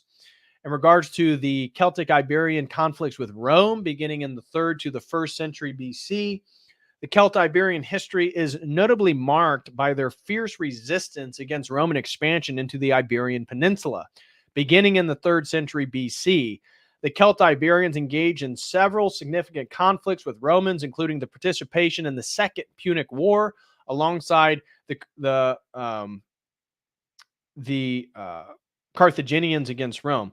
That's what I meant earlier. Hannibal was in the Second Punic War. What did I say earlier? I forget what I said earlier. Sometimes my brain gets mixed up. I apologize if I misspoke on anything. However, during the Celtiberian wars of 181 to 133, that their resistance against Rome was most pronounced. Despite their valiant efforts, the Celtiberians were ultimately subdued by the Roman Empire, culminating in the fall of Numantia in 133 BC, a symbolic and strategic Celtiberian stronghold. Then Celtiberian heritage in modern Spain. This is what I put down, that today the Celtiberian legacy is most visible in the autonomous communities of Castile and Leon, Aragon, and parts of Andalusia, where archaeological sites, linguistic traces, and cultural festivals echo ancient Celtiberian heritage. Museums and historical sites, such as the ruins of Numantia, serve as custodians of this rich history, offering insights into the Celtiberian way of life, their struggles, and their enduring influence on the cultural tapestry of Spain. In academic circles, the study of Celtiberian inscriptions, artifacts, and settlement patterns continues to shed light on the complexities of Celtiberian society, including social structure, economy, and interactions with neighboring cultures. And so, in regards to a now let's go to I don't have a timeline for the Celtic Iberians. Let's go for the next one is the Bretons. So the Bretons, which they're not including a map. Here is a good map here for the Bretons. So we can see this group of people occupied similar geographical locations, right? This is because this is the Britain. I mean, to me, this is why the Atlantic Celt theory makes a little bit more sense myself. So here's a little overview of the Bretons. So in regards to uh, Celt influence in the migration period, remember the fall. Well, actually, before we get to the fall of the Roman Empire, so this is Celtic migration. The arrival of the Celtic tribes during the Iron Age marked a significant cultural and linguistic infusion in the region. Brittany became part of the Armorican Peninsula. Remember when we talked about St. Patrick in the book I Patricius argues that he is actually from Amorica? Now you can understand where Amorica is. It's right here. And so it is easy to say, okay, well, he was a Briton. Well, that could be true, and he could also be from Gaul at the same point. That was the argument we were making the other day. Derives from a Celtic word meaning coastal. Amorica means coastal, reflecting the maritime geography. This period was characterized by the establishment of fortified settlements and thriving trade in tin and other metals integral to broader Celtic world. And so if we look at like what would be modern day Cornwall right through here, that is one of the largest tin deposits in all of Europe. So tin was a huge, huge resource for the Celts who would mine it out of the area of Cornwall and then trade it with the rest of uh, Europe or various civilizations. Now, the Roman conquest and the Gallo-Roman period. So this is the 1st century BC to the 5th century AD.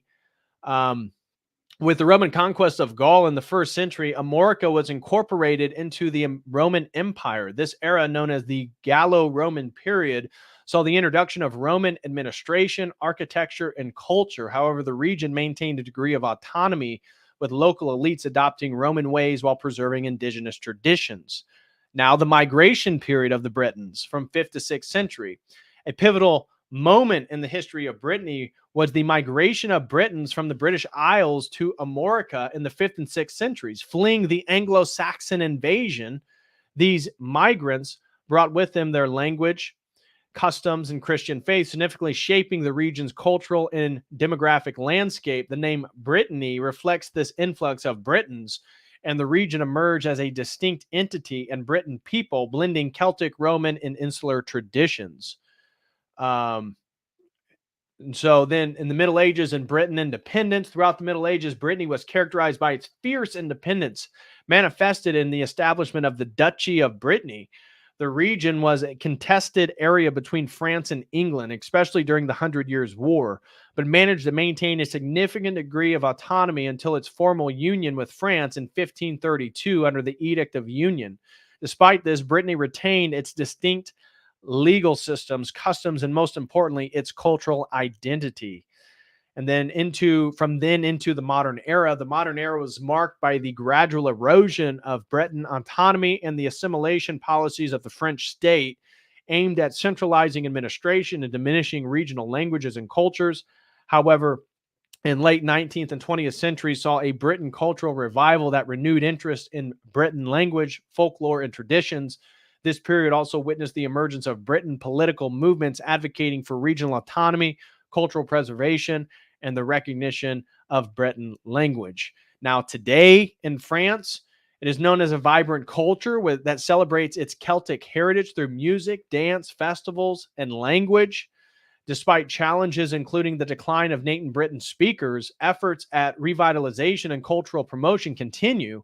The region's identity is strongly tied to its historical narrative, from its ancient megaliths to its medieval duchy and modern cultural renaissance, reflecting a dynamic blend of resilience, adaptation, and pride in its Celtic roots.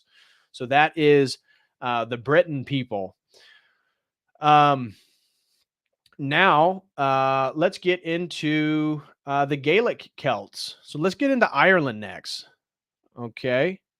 So we talked about the Celtiberians. We talked about the Bretons. Now let's talk about Ireland. Now, this is one of the interesting things I noticed about Wikipedia. If you go to Scotland, you see the Scottish flag.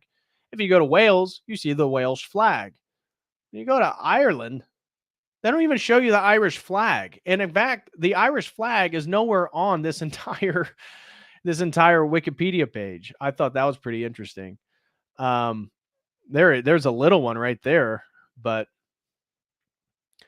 anyways, I thought something that would be interesting for some people is to know how Ireland is. Let's see. There was a map. There was a map of Ireland I wanted to show. Maybe not. Oh, here we go. The provinces of Ireland, for those of you who aren't aware, remember when we were talking about St. Patrick, we were talking about Ulster and Leinster, that he landed in Leinster. This is where there was already from Palladius, there was already a Christian community, and it was in Ulster, Northern Ireland, where St. Patrick went to actually convert the Druids and deal with much of that. So now you have a sort of map. I didn't show any map when we were talking about St. Patrick, but let me now read to you guys some of the important history of Ireland and the Irish people. We'll just use this as a placeholder. So what I described in regards to I was interested in Gaelic history in regards to their arrival on the island and their history forward. So this is what I wrote down as for my notes. That the story of Gaelic Celts begins in the Bronze Age with the arrival of Celtic languages and culture during the Iron Age. Around 500 BC, this period saw the establishment of a complex societal structure in Ireland, characterized by a rich oral tradition and construction of hill forts and class system that included kings, warriors, druids, and artisans. The Iron Age is also noted for the introduction of the Latin cultural influences. Early Christian period. So now we're talking about St. Patrick. The arrival of Christianity in the 5th century, traditionally associated with St. Patrick, marked a significant turning point, and the new religion gradually blended with indigenous beliefs and practices, leading the unique form of Irish Christianity. This period witnessed the foundation of monastic settlements, which became centers of learning, culture, and political power, playing a crucial role in preserving not only Christian texts, but also classical and Celtic works. Now, part of Irish history is obviously the Viking invasions from 8th to 11th century. The Viking Age brought significant upheaval to Ireland, beginning with raids in the 8th century and evolving into settlement and political involvement. Norse settlements such as Dublin became important trade centers. The Viking presence introduced new technologies, trade networks, and cultural exchanges, eventually integrating into Gaelic social fabric through intermarriage and alliances. Then you have the Norman invasion. The Norman invasion of Ireland in the late 12th century under Henry II of England initiated several centuries of English domination. Despite initial conquest, Norman influence waned, leading to the Gaelic resurgence, a period where Gaelic culture and political structures reclaimed dominance in many areas. However, subsequent English administrations imposed English law and sought to anglicize Irish society, culminating in the Tudor conquest of Ireland in the plantation schemes, which sought to settle English and Scottish Protestants in Ireland. Then you have the Gaelic revival and fight for independence in the 19th and 20th century. And the 19th and 20th century were marked by a growing sense of Irish nationalism, fueled by cultural revival, movements of political organizations advocating for Irish self-governance or independence. The Gaelic aimed to restore the Irish language, celebrated Gaelic traditions, contributing to a broader national sentiment. The struggle for independence reached a turning point in the Easter Rising in 1916, followed by the War of Independence, and ultimately led to the establishment of the Free Irish State in 1922. Now, here are some of the timeline, if you guys are following the timeline of Irish history.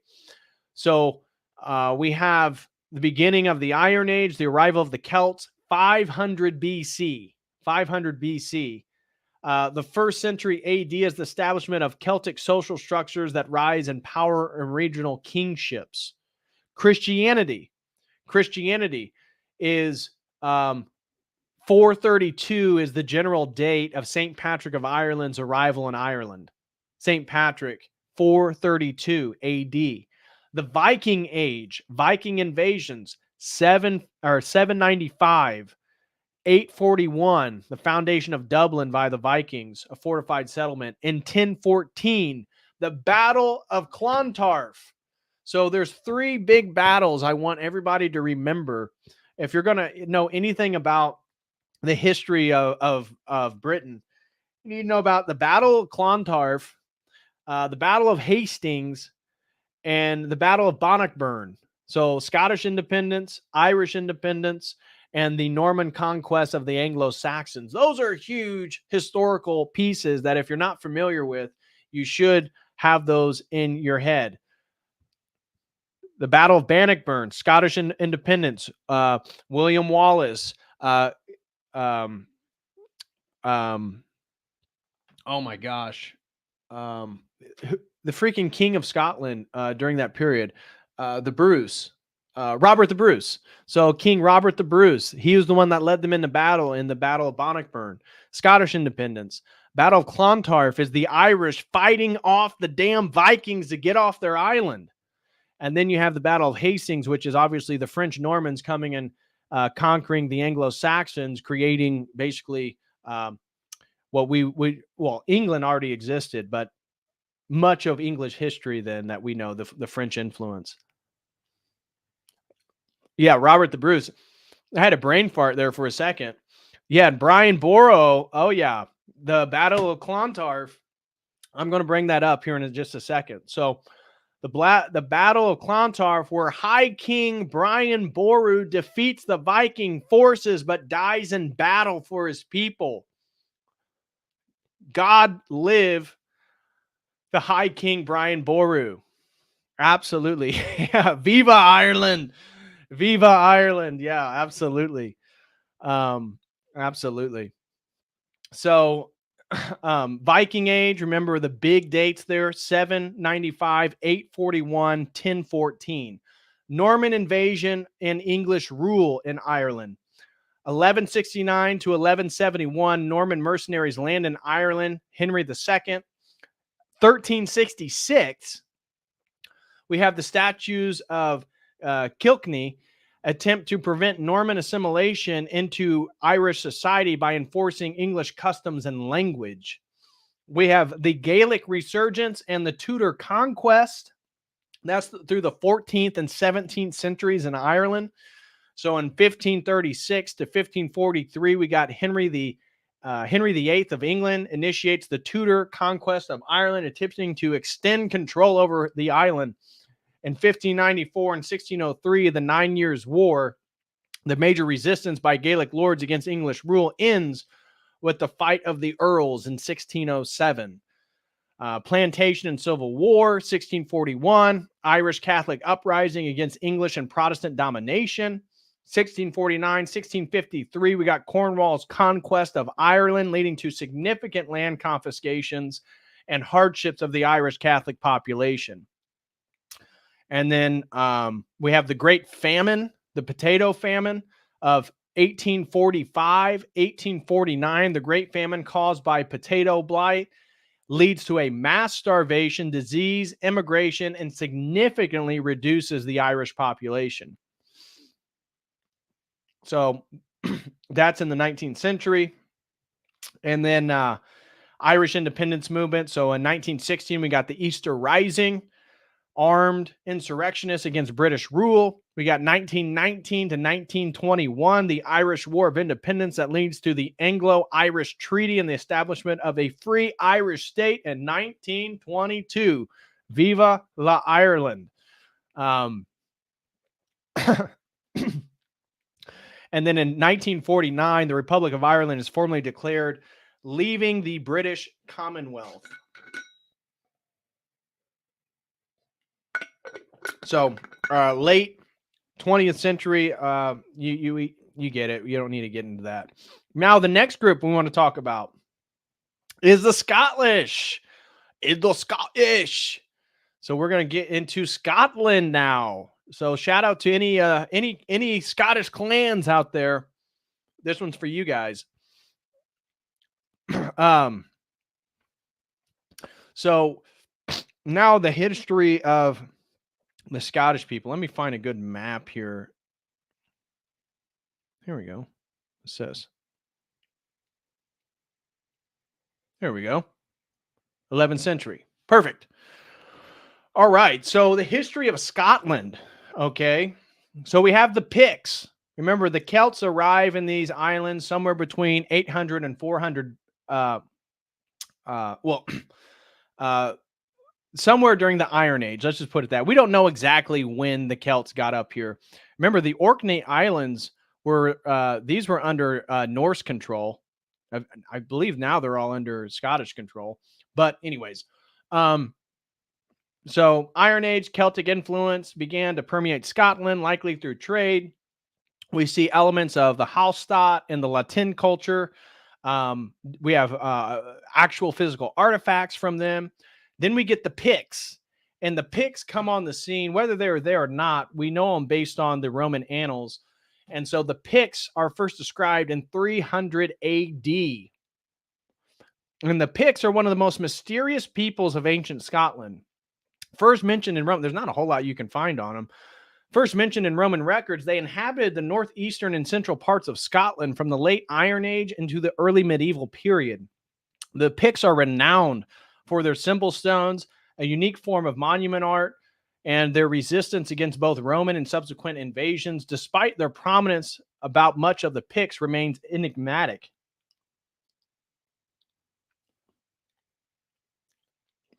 Sorry, I had to reorient my Zen there. Despite their prominence, much about them is enigmatic, including the full extent of their language and societal organization. Then we get into the Scoti. That is why it's called Scotland. The Gaelic tribe here in northern Ulster. They eventually make their way. We got St. Columba goes over to Scotland and begins to convert the Picts, and the Scoti end up eventually taking over. That's why it's called Scotland. So the Scoti were a Gaelic-speaking people from Ireland who, according to tradition, settled in the region of Dalriada in western Scotland around the 5th century. This kingdom encompassed parts of northeastern Ireland and western Scotland, serving as a bridge for cultural and political exchange between the islands. The Scoti played a crucial role in the spread of Christianity through Scotland, with figures such as St. Columba founding the influential monastery on Iona in 563. So you can see Iona right here. The Iona Monastery, which is the perfect map. We got the perfect map to look at this. The unification of the Picts and Scoti in the kingdom of Alba in 843, a tradition upholds that Kenneth MacAlpin, a king of both Pictish and Scottish ancestry, united the Picts and the Scoti under his rule, marking the foundation of the Kingdom of Alba. This entity would evolve into the medieval Kingdom of Scotland. The unification under MacAlpin is a pivotal, albeit poorly understood moment in Scottish history, signifying the melding of these distinct Celtic peoples into a unified political and cultural entity. Now, medieval Scotland and the Wars of Independence. So we're talking from the time of 1034 to roughly 1603. The medieval period saw the emergence of Scotland as a distinct nation characterized by its struggles against English domination. The Wars of Independence in the 13th and 14th centuries, highlighted by figures such as William Wallace and King Robert the Bruce, were crucial in forging a Scottish national identity. The Declaration of Arbroath in 1320, asserting Scotland's sovereignty, remains a symbol of Scottish nationhood. Then you have the Stuart dynasty and union with England, 1603 to the present. The ascension of James VI of Scotland to the throne of England in 1603, becoming James I of England, brought the countries into a personal union. The subsequent political unions of the 17th and 18th centuries, culminating in the Act of Union in 1707, integrated Scotland into the United Kingdom. Despite this, Scotland remained a distinct legal, educational, and religious institutions, reflecting its unique and cultural identity. Now, if we're going to look at a timeline of Scotland, beginning with again, we don't know much about. We got the Picts, 4th, 5th centuries, emergence of the Picts as a dominant power in northern Scotland. AD 483 is the traditional date of the unification of Picts and Scots under Kenneth MacAlpin.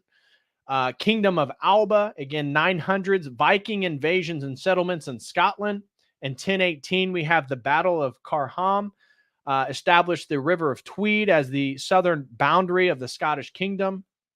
Medieval Scotland, so from 1034 to 1603, we have the Wars of Scottish Independence against England. We have the Battle of Bannockburn, significant, obviously. And then the 1320 is the issuance of the Declarations of Arbroath, asserting Scottish independence. We have the Stuart dynasty, which we just talked about, the Act of Union and the Jacobite risings in 1707 to 1746. The Act of Union emerges the Scottish and English parliaments. The Jacobite Rising, led by Charles Edward Stuart, aiming to restore the Stuart monarchy. Then we have the Industrial Revolution, because I do have a video on Scotland that potentially we can show here towards the end of the stream.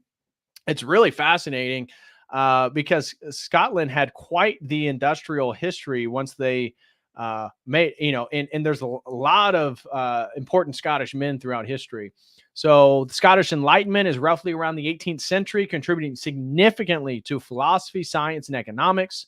19th century Scotland undergoes rapid industrialization, especially in shipbuilding, coal mining, and textiles. And then the last group I want to talk to you guys about are the Welsh. And honestly, I don't know if I have any Welsh ancestry, but I found myself, after doing all this research, having a bit of a soft spot for the Welsh. I do have a bit of a soft spot for the Welsh, and learning about the influence and Tolkien's sort of mild obsession with the Welsh certainly endeared them even more to me. So we may use that map. I was trying to find a better map of Wales. We'll use this one. Okay. So now I want to get into a historical overview of the Welsh. And so let's just go straight to the timeline.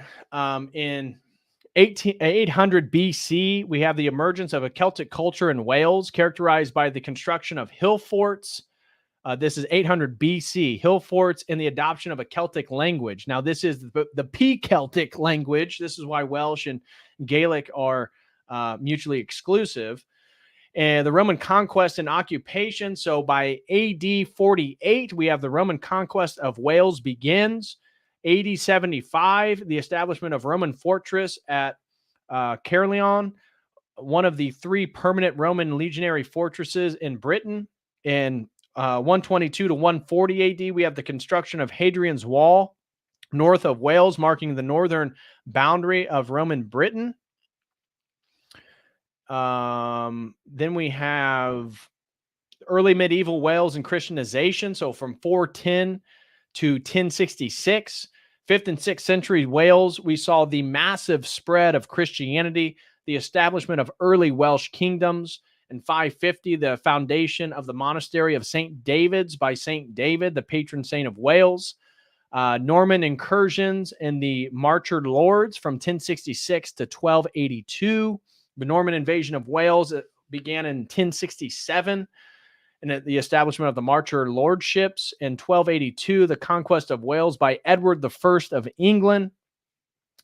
And then we have the Statute of Rhuddlan and English rule, 1284 to 1536. The Statute of Rhuddlan incorporates Wales into England under English law. The Welsh revolt under Owain Glyndwr, the last native Welsh person to hold the title of Prince of Wales. Acts of Union in 1536 and 1542, the Laws of Wales Act, Acts of Union, fully integrate Wales into the Kingdom of England, extending English law and administration to Wales. Then we have the Industrial Era, which we saw the same thing as we saw in Scotland. Wales undergoes rapid industrialization, particularly in coal mining and iron production. And Welsh national revival, I think, is important. We see that in the 19th and 20th century. So in 1893, we see the establishment of the Welsh League of Nations Union, part of a wider cultural and political movement of Welsh autonomy. And in 1962, the Welsh Language Society is formed, advocating for the rights of Welsh speakers. And so that is a little bit of Welsh history. Now, one of the best videos that I found on Welsh history, if you're interested, comes by Kings and Generals. They have a great, I mean, it's on medieval Wales, but I really love that documentary. So if you're interested in the history of Wales and the Welsh people, do check out the documentary on medieval Wales by Kings and Generals. They got some stuff that I don't agree with. I remember last time I mentioned Kings and Generals, people started talking about their descriptions of the Ukraine-Russian war. Look, I know. However, yeah, Histocrat is good. History Marche is good. What is it? History TV or something like that is really good. I love watching all those videos, but the Kings and Generals has a really good one on medieval Wales. If you're interested, go check that out. And they have a good one on Celts. They mostly focus on up to the Roman conquest, but you'll find a lot of the stuff I mentioned today in there as well, but a lot more in regards to military tactics and battles. So that's a bit of that. Now, where to begin next? So we pretty much covered everything that I thought was important and wanted to discuss with you guys. Obviously, the Gaelic Wars with Rome, and there's just one on the Celts. Now, this is a video on the Druids. I do not believe this one's going to get me flagged, but we're going to try it anyway, since we got the stream mostly done. Again, major shout out to Logan Daly. Shout out to Logan Daly for the support today, for sponsoring today's stream. Looks like, some super chats came in. Let me read those real quick. Again, everybody give a special thank you to Logan Daly for today's stream. My friend, Dr. Crispy Rothschild, COTEL crew member for 9 months, says Ireland is for the Irish. Amen to that. Amen to that. And my sister, Slowboy Whiteboard, a member for 12 months, a full year being a COTEL crew member. Shout out to you, Kristen, and the family. She says, Ireland for the Irish, now and forever. Amen to that. And then Pim Orsovs says, long hair fund. Oh, boy, $20. Thank you so much, Pim, for the generous super chat. Does that mean we have to post a vote for whether I should grow my hair out or not? I'm really not looking forward to the awkward phase. So I know my fiance, she really wants me to have that Viking look. I mean, she's open to whatever I decide. She can't control me or fully care, but she is very much adamant about that. So I may do it, but maybe I need to put it up to a vote for everybody. We'll see. Let me see if anything came in over on Streamlabs. Nothing on Streamlabs or Dono Chat. Guys, if you appreciate today's stream, you appreciate all the research that I put into today's stream, would greatly be appreciative of a super chat, a comment, a question, and you can do so on Streamlabs, on Dono Chat, or here on YouTube, any of which would be greatly appreciated. So with that being said, what are people saying about a poll? Yeah, hats will become your friend. The awkward phase is horrific. I know. Get a perm. I'm not getting a perm, Clontarf. No way. Yeah, everybody's saying wear a hat for the awkward phase. I'm going to play this video, and due to people's request, I'll put up a poll and see what people like. It seems like overwhelming. Baron says he sent it. Sorry, Baron. My bad, brother. I saw your the comment earlier, and I didn't even see the super chat. So shout out to the Irish Baron Strawberry. God bless you, brother. He throws in $5 and says, Gaelic is a language category referring to all languages that originate from Ireland, similar to Romance and Germanic. Irish is just called Irish. Absolutely. And I am a huge supporter of Ireland being for the Irish. And that's where I don't know what the geopolitics are in some of these countries. So I'm open to learning. But one of the things that I've been so appreciative about the Irish people is their resistance against this globalizing force to destroy our cultures, our identities, and our peoples. And I thought, you would think that there would also be the same resistance in Scotland. Correct me if I'm wrong. I'm open till you guys tell me in the chat. It does not seem like Scotland or Wales is fighting against this to the same degree that Irish people are. Is this true? Um, uh, you guys over there are going to know a little bit more of what's going on than I do. But it's like I really appreciated Wales for their continual preservation of their language and culture. But are they resisting some of this stuff to the same degree that Ireland is? Because it seems to me, and I'm just an outsider. I'm over here in America. I'm across the pond. It doesn't seem to me like Wales and Scotland is resisting to the same degree the Irish are. So God bless the Irish for what they're doing. I pray for them. I pray that they continue to fight for their right. Some people are saying, Logan says, Scotland has had much more of a voice in London ever since. Really, James? Okay. The Scottish are constant disappointment to us, like a wayward son. Seriously, like they're such fierce warriors. I mean, Scotland has such a history with like strong men. Same with like Iceland and some of the Nordic countries.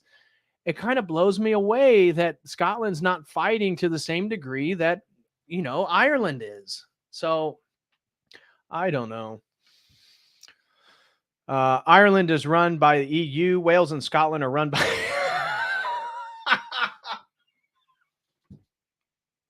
run by India and Pakistan.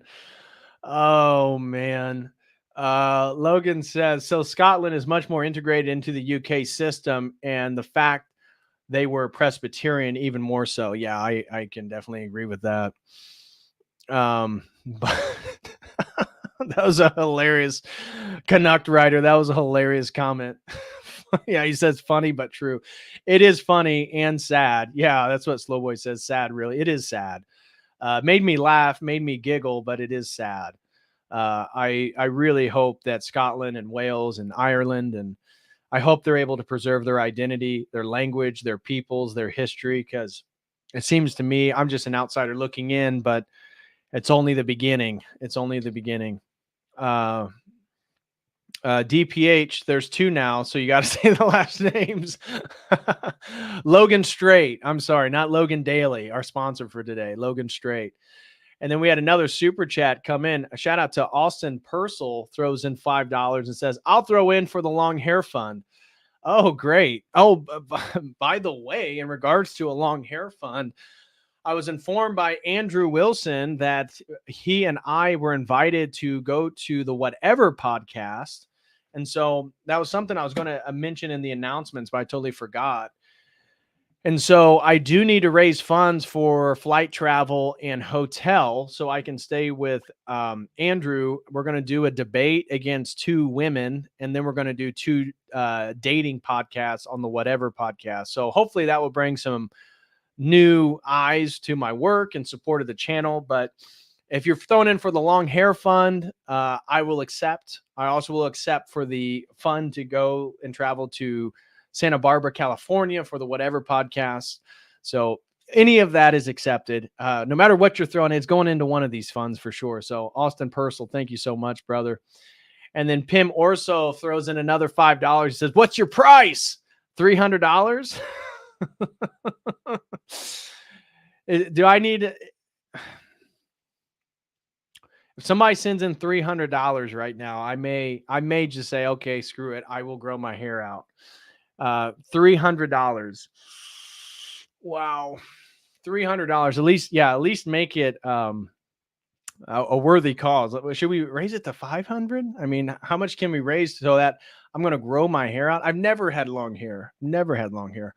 Maximus Pike has been a member for 12 months, a year-long COTEL crew member. Thank you so much, Maximus Pike. He says, looking forward to seeing you and Andrew slay dragons on that podcast. Yeah, I know Andrew's hyped about it, and so am I, that he's ready for blood sports. So should be fun. But thank you so much, Maximus Pike. God bless you, brother.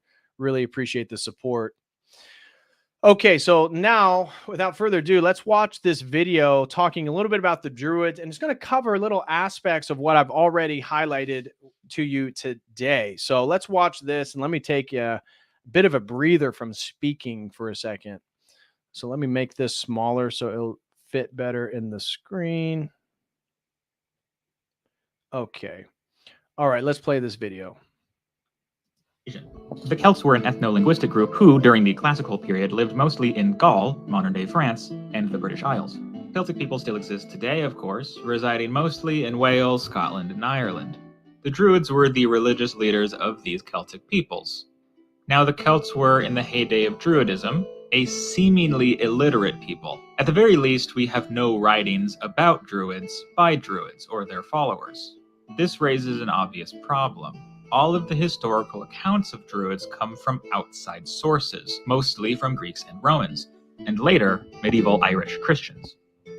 Now, this doesn't mean that all the information given to us by these non-Druids should be overlooked. If we did that, we'd have virtually no information at all, and plenty of these ancient writings can be trusted, at least as much as any other ancient writing. Also, we now have plenty of archaeological evidence that sheds light on the lives of these Celts, and presumably the Druids as well. So modern scholars are able to match the information given in the Greco-Roman accounts and scrutinize them against the archaeological evidence. So, now that's out of the way, who were the Druids? The Druids were a social class of educated people, both men and women, who held a very respected place in pre-Roman Celtic society. They had a number of roles and responsibilities. First and foremost, they were the religious leaders of the Celts. Druids understood the spiritual beliefs and religious practices of the Celts and were the only ones believed to have the power to communicate with the gods. They also acted as judges, settling legal matters within the tribes, and as advisors to different Celtic lords. Druids were said to be well-versed in law, ethics, medicine, and philosophy. Their powers were so far-reaching that a Celtic lord would not go to war unless permitted by the local Druid, and there are multiple accounts of Druids putting a stop to battles they thought were morally wrong. The Druids were one of 3 non-noble groups honored in Celtic society. The other 2 were the Vates, whose job was to perform religious sacrifices, as well as to give prophecy, and the Bards, who were poets, musicians, and satirists. In this video, we'll be focusing on the Druids. That being said, the roles of the Vates, Druids, and Bards often overlapped, and in some sources there seemed to have been no distinction between them at all, with the Druids performing all 3 functions. Whether this was because the writers of those sources, like Julius Caesar, yes, that Julius Caesar, were ignorant of the complexities of Celtic religious life, or because in some places and times the roles were just simpler, is not known. To understand the Druids' role in society, we have to understand a bit about Celtic paganism. Unfortunately, like the Druids themselves, the information we have about Celtic religion is incomplete. We know the Celts were polytheists, believing in a pantheon of many gods. Some of these gods were local, being gods of specific places, like mountains or rivers. And some gods were more general, being gods of fertility or agriculture, for instance. Also, there seems to have been different pantheons of gods in different places. So the gods worshipped in Gaul were often not the gods worshipped in, say, Ireland. These gods were linked heavily with the natural world. In most pagan religions, the gods were thought to be above us, both in a spiritual but also in a physical sense. The gods of Greece lived on Mount Olympus, for instance. The gods of the Celts, however, were thought to be in nature and underground, living in an underworld of sorts. Now, that doesn't mean the heavens were unimportant. Greek writers like Hecataeus of Abdera wrote about how the Druids were knowledgeable in astronomy and that some Celtic people seemed to worship the moon. So the topic of astronomy takes us to one of the most common misconceptions about Druids, that they built Stonehenge. Stonehenge, one of the most famous British landmarks, is well known for lining up with several astronomical events, like the summer and winter solstices. But modern research has revealed that Stonehenge was built in around 2400 BC, which is 2 millennia before the Druids came on the scene. It is certainly plausible that the Druids may have used Stonehenge as a sacred site, but they certainly didn't build it. The most important religious practice of the Celts was making offerings to the gods. This was done by burying valuables in the ground, in large underground stores, or by throwing valuables in sacred rivers. Archaeologists have found many stores of this sort throughout the Celtic lands, and it seems that certain places, bogs and rivers mostly, were seen as sacred. Animals were also sacrificed. These sacrifices were apparently not done by the Druids, but by the Vates. In his observations, though, Diodorus Siculus, a Greek historian, wrote that a Druid was always present at any sort of sacrifice, even if they didn't do the sacrificing. The animals were also used for divination. The Vate, after killing the animal, would observe its entrails and come up with prophecy based on them. Now that leads to the controversial subject of human sacrifice. Many Druid enthusiasts, as well as some scholars, have argued that the Druids did not, in fact, practice human sacrifice, and any reference to such things in Greek and Roman sources were put there as anti-Druid propaganda. There is some truth in this, as many of the Roman sources on Druids were written as Rome was conquering Gaul, and painting the local Celts as savages was a good way of drumming up support for the war. All that said, there is quite a lot of evidence, both written and archaeological, that the Celts did indeed perform human sacrifices. But the Celts didn't think of death in the same way we do now. According to Caesar, the Celts believed in an immortal soul and in reincarnation. So sacrificing someone for the good of the tribe, when that person's soul was eternal, was, well, perhaps more acceptable to them. The Romans, though, thought this practice was barbarous and shocking, and when they conquered Gaul, they outlawed the practice. Remember, however, how fond the Roman public was of watching gladiators murder each other and slaves be killed by lions in the Colosseum. Other than sacrifices, we have only one account of a specific Druidic ceremony. Known as the Ritual of Oak and Mistletoe, it involved a Druid cutting a sprig of mistletoe off an oak tree after 2 white bulls had been sacrificed.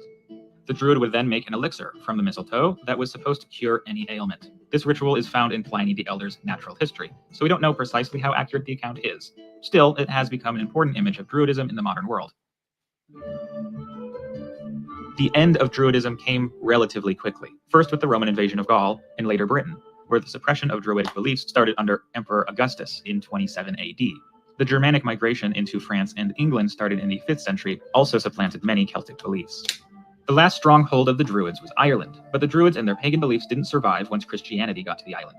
Interestingly, though, the Vates, who were called Fili in Ireland, continued into the 1700s as poets and storytellers. They were the keepers of Irish folklore, and were held in high esteem as satirists. Their influence slowly died out, starting with the Anglo-Norman invasion of Ireland in the late 12th century, and ending in the Renaissance. I hope you enjoyed the video. Thanks again to Babel for supporting the channel. Click the link. So that's a little bit insight on the Druidic religion of the Celts.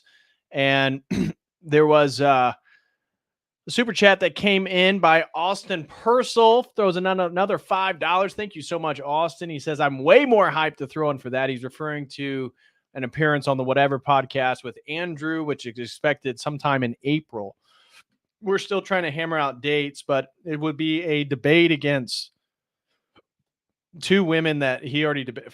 I think Farah is one of them, and another one. They're like lawyers and OnlyFans chicks or something like that. And then we're going to do 2 dating podcasts, me and Andrew together. So thank you so much, Austin, for throwing in support for that. Really appreciate it. And also, somebody threw it in a super chat and they weren't able to see it. So let me bring that up again. Galagloss throws in $25 and he said you should check out Queen Scotia's grave, supposedly the grave of a northern Egyptian queen in Ireland. And I mentioned I was not aware of that. I did pull up her grave here, and I'll look into that after the stream. But thank you so much, brother, for the generous super chat. I do appreciate it. That's another good bit of a little tidbit of information I am not aware of, but I will look into it after the stream's over. So thank you very much.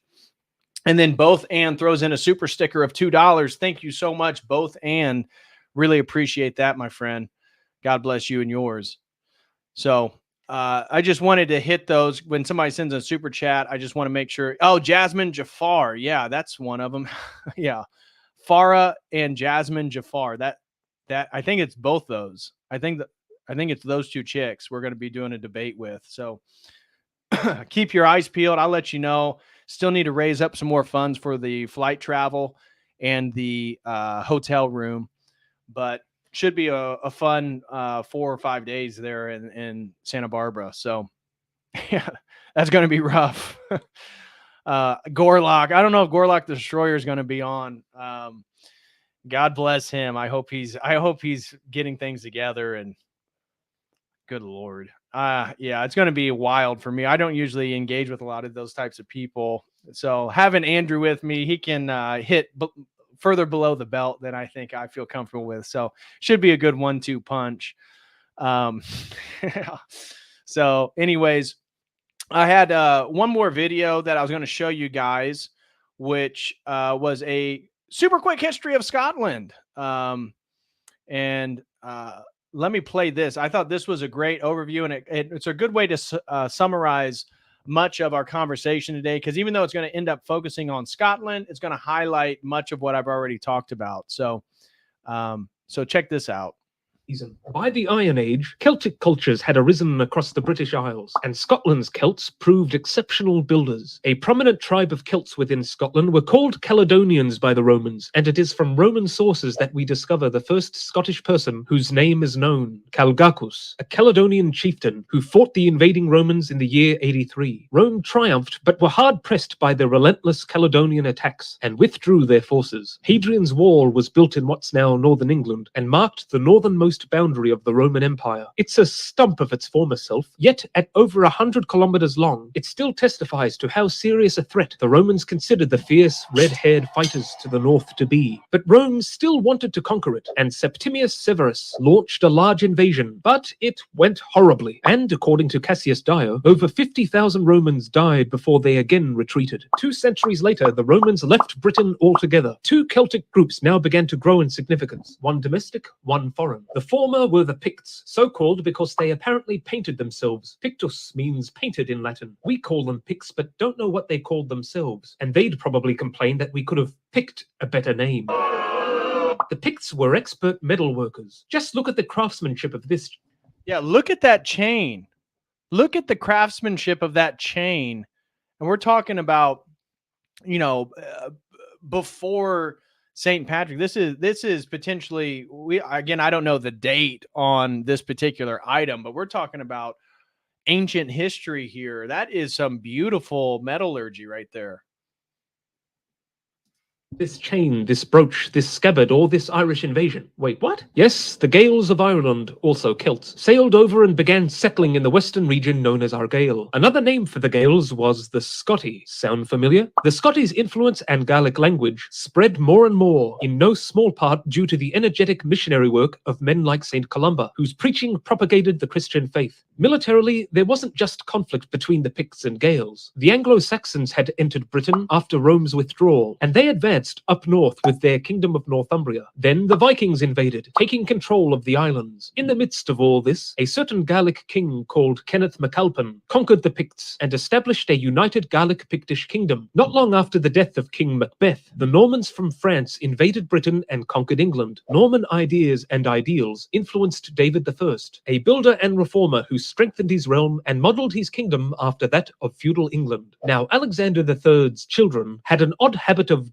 dying, and thus his own death spurred a succession crisis. Scotland's appointed governors invited Edward I of England to intervene in the affair. Edward, called the Longshanks because he was very tall, had already conquered Wales and was keen on getting Scotland too. Edward's overlordship was generally accepted, but was bitterly resented after he started demanding Scots fight for him against France. Instead of doing so, the Scots signed a treaty of alliance with the French in 1295. Edward, enraged, invaded Scotland and quickly conquered it. The proud Scottish people, however, quickly whipped up an armed resistance. The most famous resistor, of course, being William Wallace, who commanded the Scottish forces that defeated the English at the Battle of Stirling Bridge. In 1306, Robert the Bruce was crowned King of Scotland, and he led his troops to a decisive victory against the English at the Battle of Bannockburn. Thereafter, Scotland's independence was recognised. But when this guy here claimed the Scottish throne, he was supported by Edward III of England. War happened again. The initial English victories preceded English conflict with France. The French, in trouble, begged Scotland to invade England and take the heat off. The Scots did so and were beaten. Thankfully for Scotland, though, bad weather stalled the devastating English advance, and they withdrew.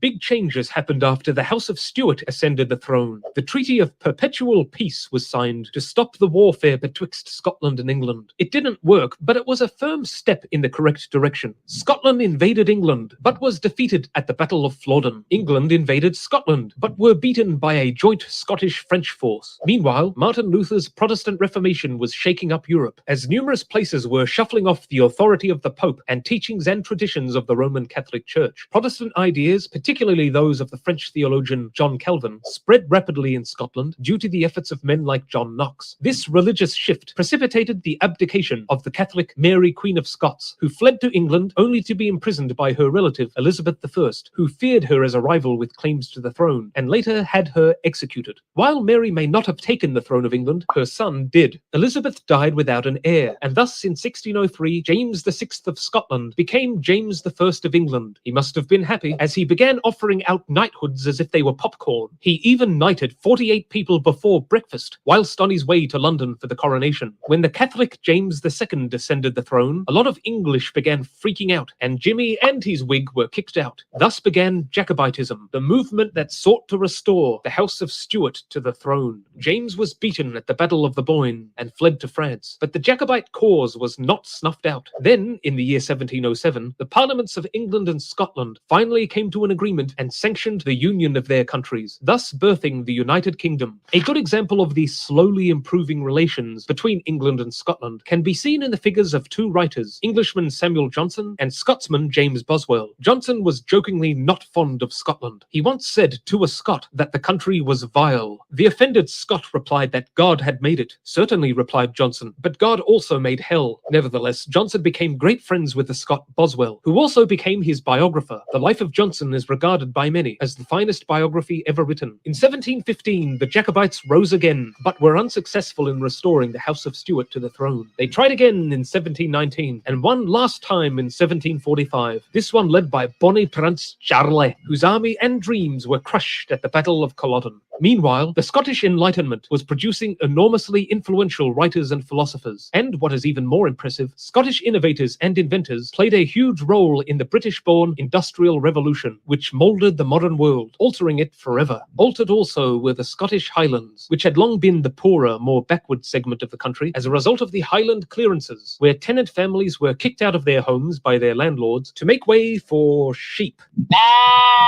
Be it so, the proud, unyielding Highland spirit lingered on. In World War I, more than 500,000 Scots fought and around 74,000 died. It was a Scotsman who commanded the British forces on the Western Front. Economic hard times struck Scotland for most of the 1920s and 30s. In World War II, Scotland was targeted by German attacks, and the country struggled in the decades afterwards too, as it shifted away from heavy industry to other economic sectors. In 1999, the long-defunct Scottish Parliament was revived. In 2014, Scotland held a referendum in which the majority decided to remain within the UK.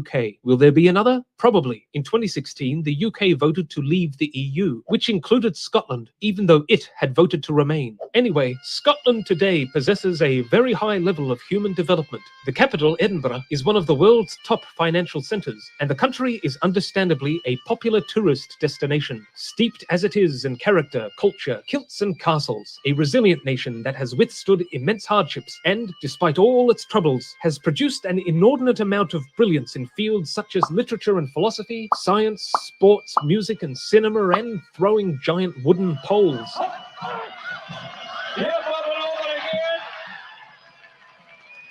So that's it for Scotland, and that's all from me for now. Bye-bye!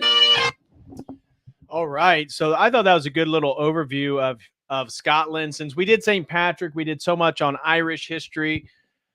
Now you got a little bit on the history of Scotland, guys. And that's going to conclude our sponsored stream. Major thank you to Logan Daly for sponsoring today's stream on the history of the Celtic peoples. I hope it was informative. I hope it was interesting. And I want to thank you all for the support. Looking at the fund, or the vote rather, not the fund, but the vote, we had only 27 votes on whether I should grow my hair or not.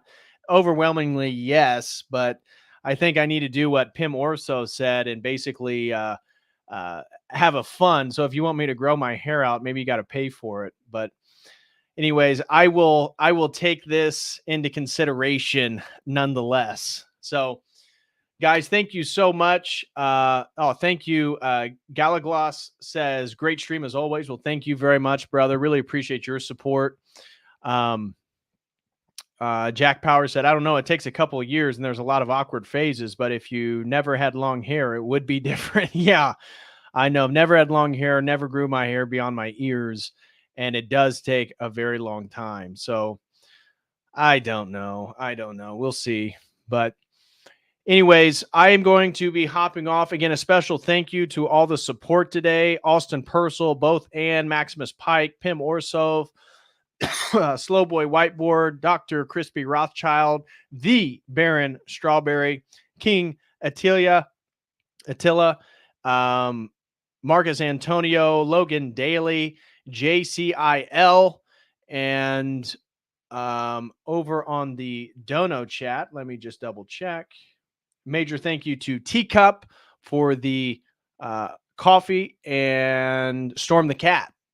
So that's going to do it for me, guys. Thank you all so much for the support. And I will be back later this week to do another sponsored stream on the religion of nothingness. So I may do an open panel, or there's a couple other stream topics I'd like to do, but so I might do those sometime this week. But I'm definitely going to be off tomorrow and probably Thursday because I'd like to get to some services this week for Lent. So blessed Lent to all my Orthodox brothers and sisters out there. And I will see you all next time. Don't forget, we have a think tank meeting. So if you want to join the private Zoom meeting with guys all over the world, make sure you sign up as a premium member. And also, we got new videos up at the website for website members. So I will be back next time. Until then, as always, God bless.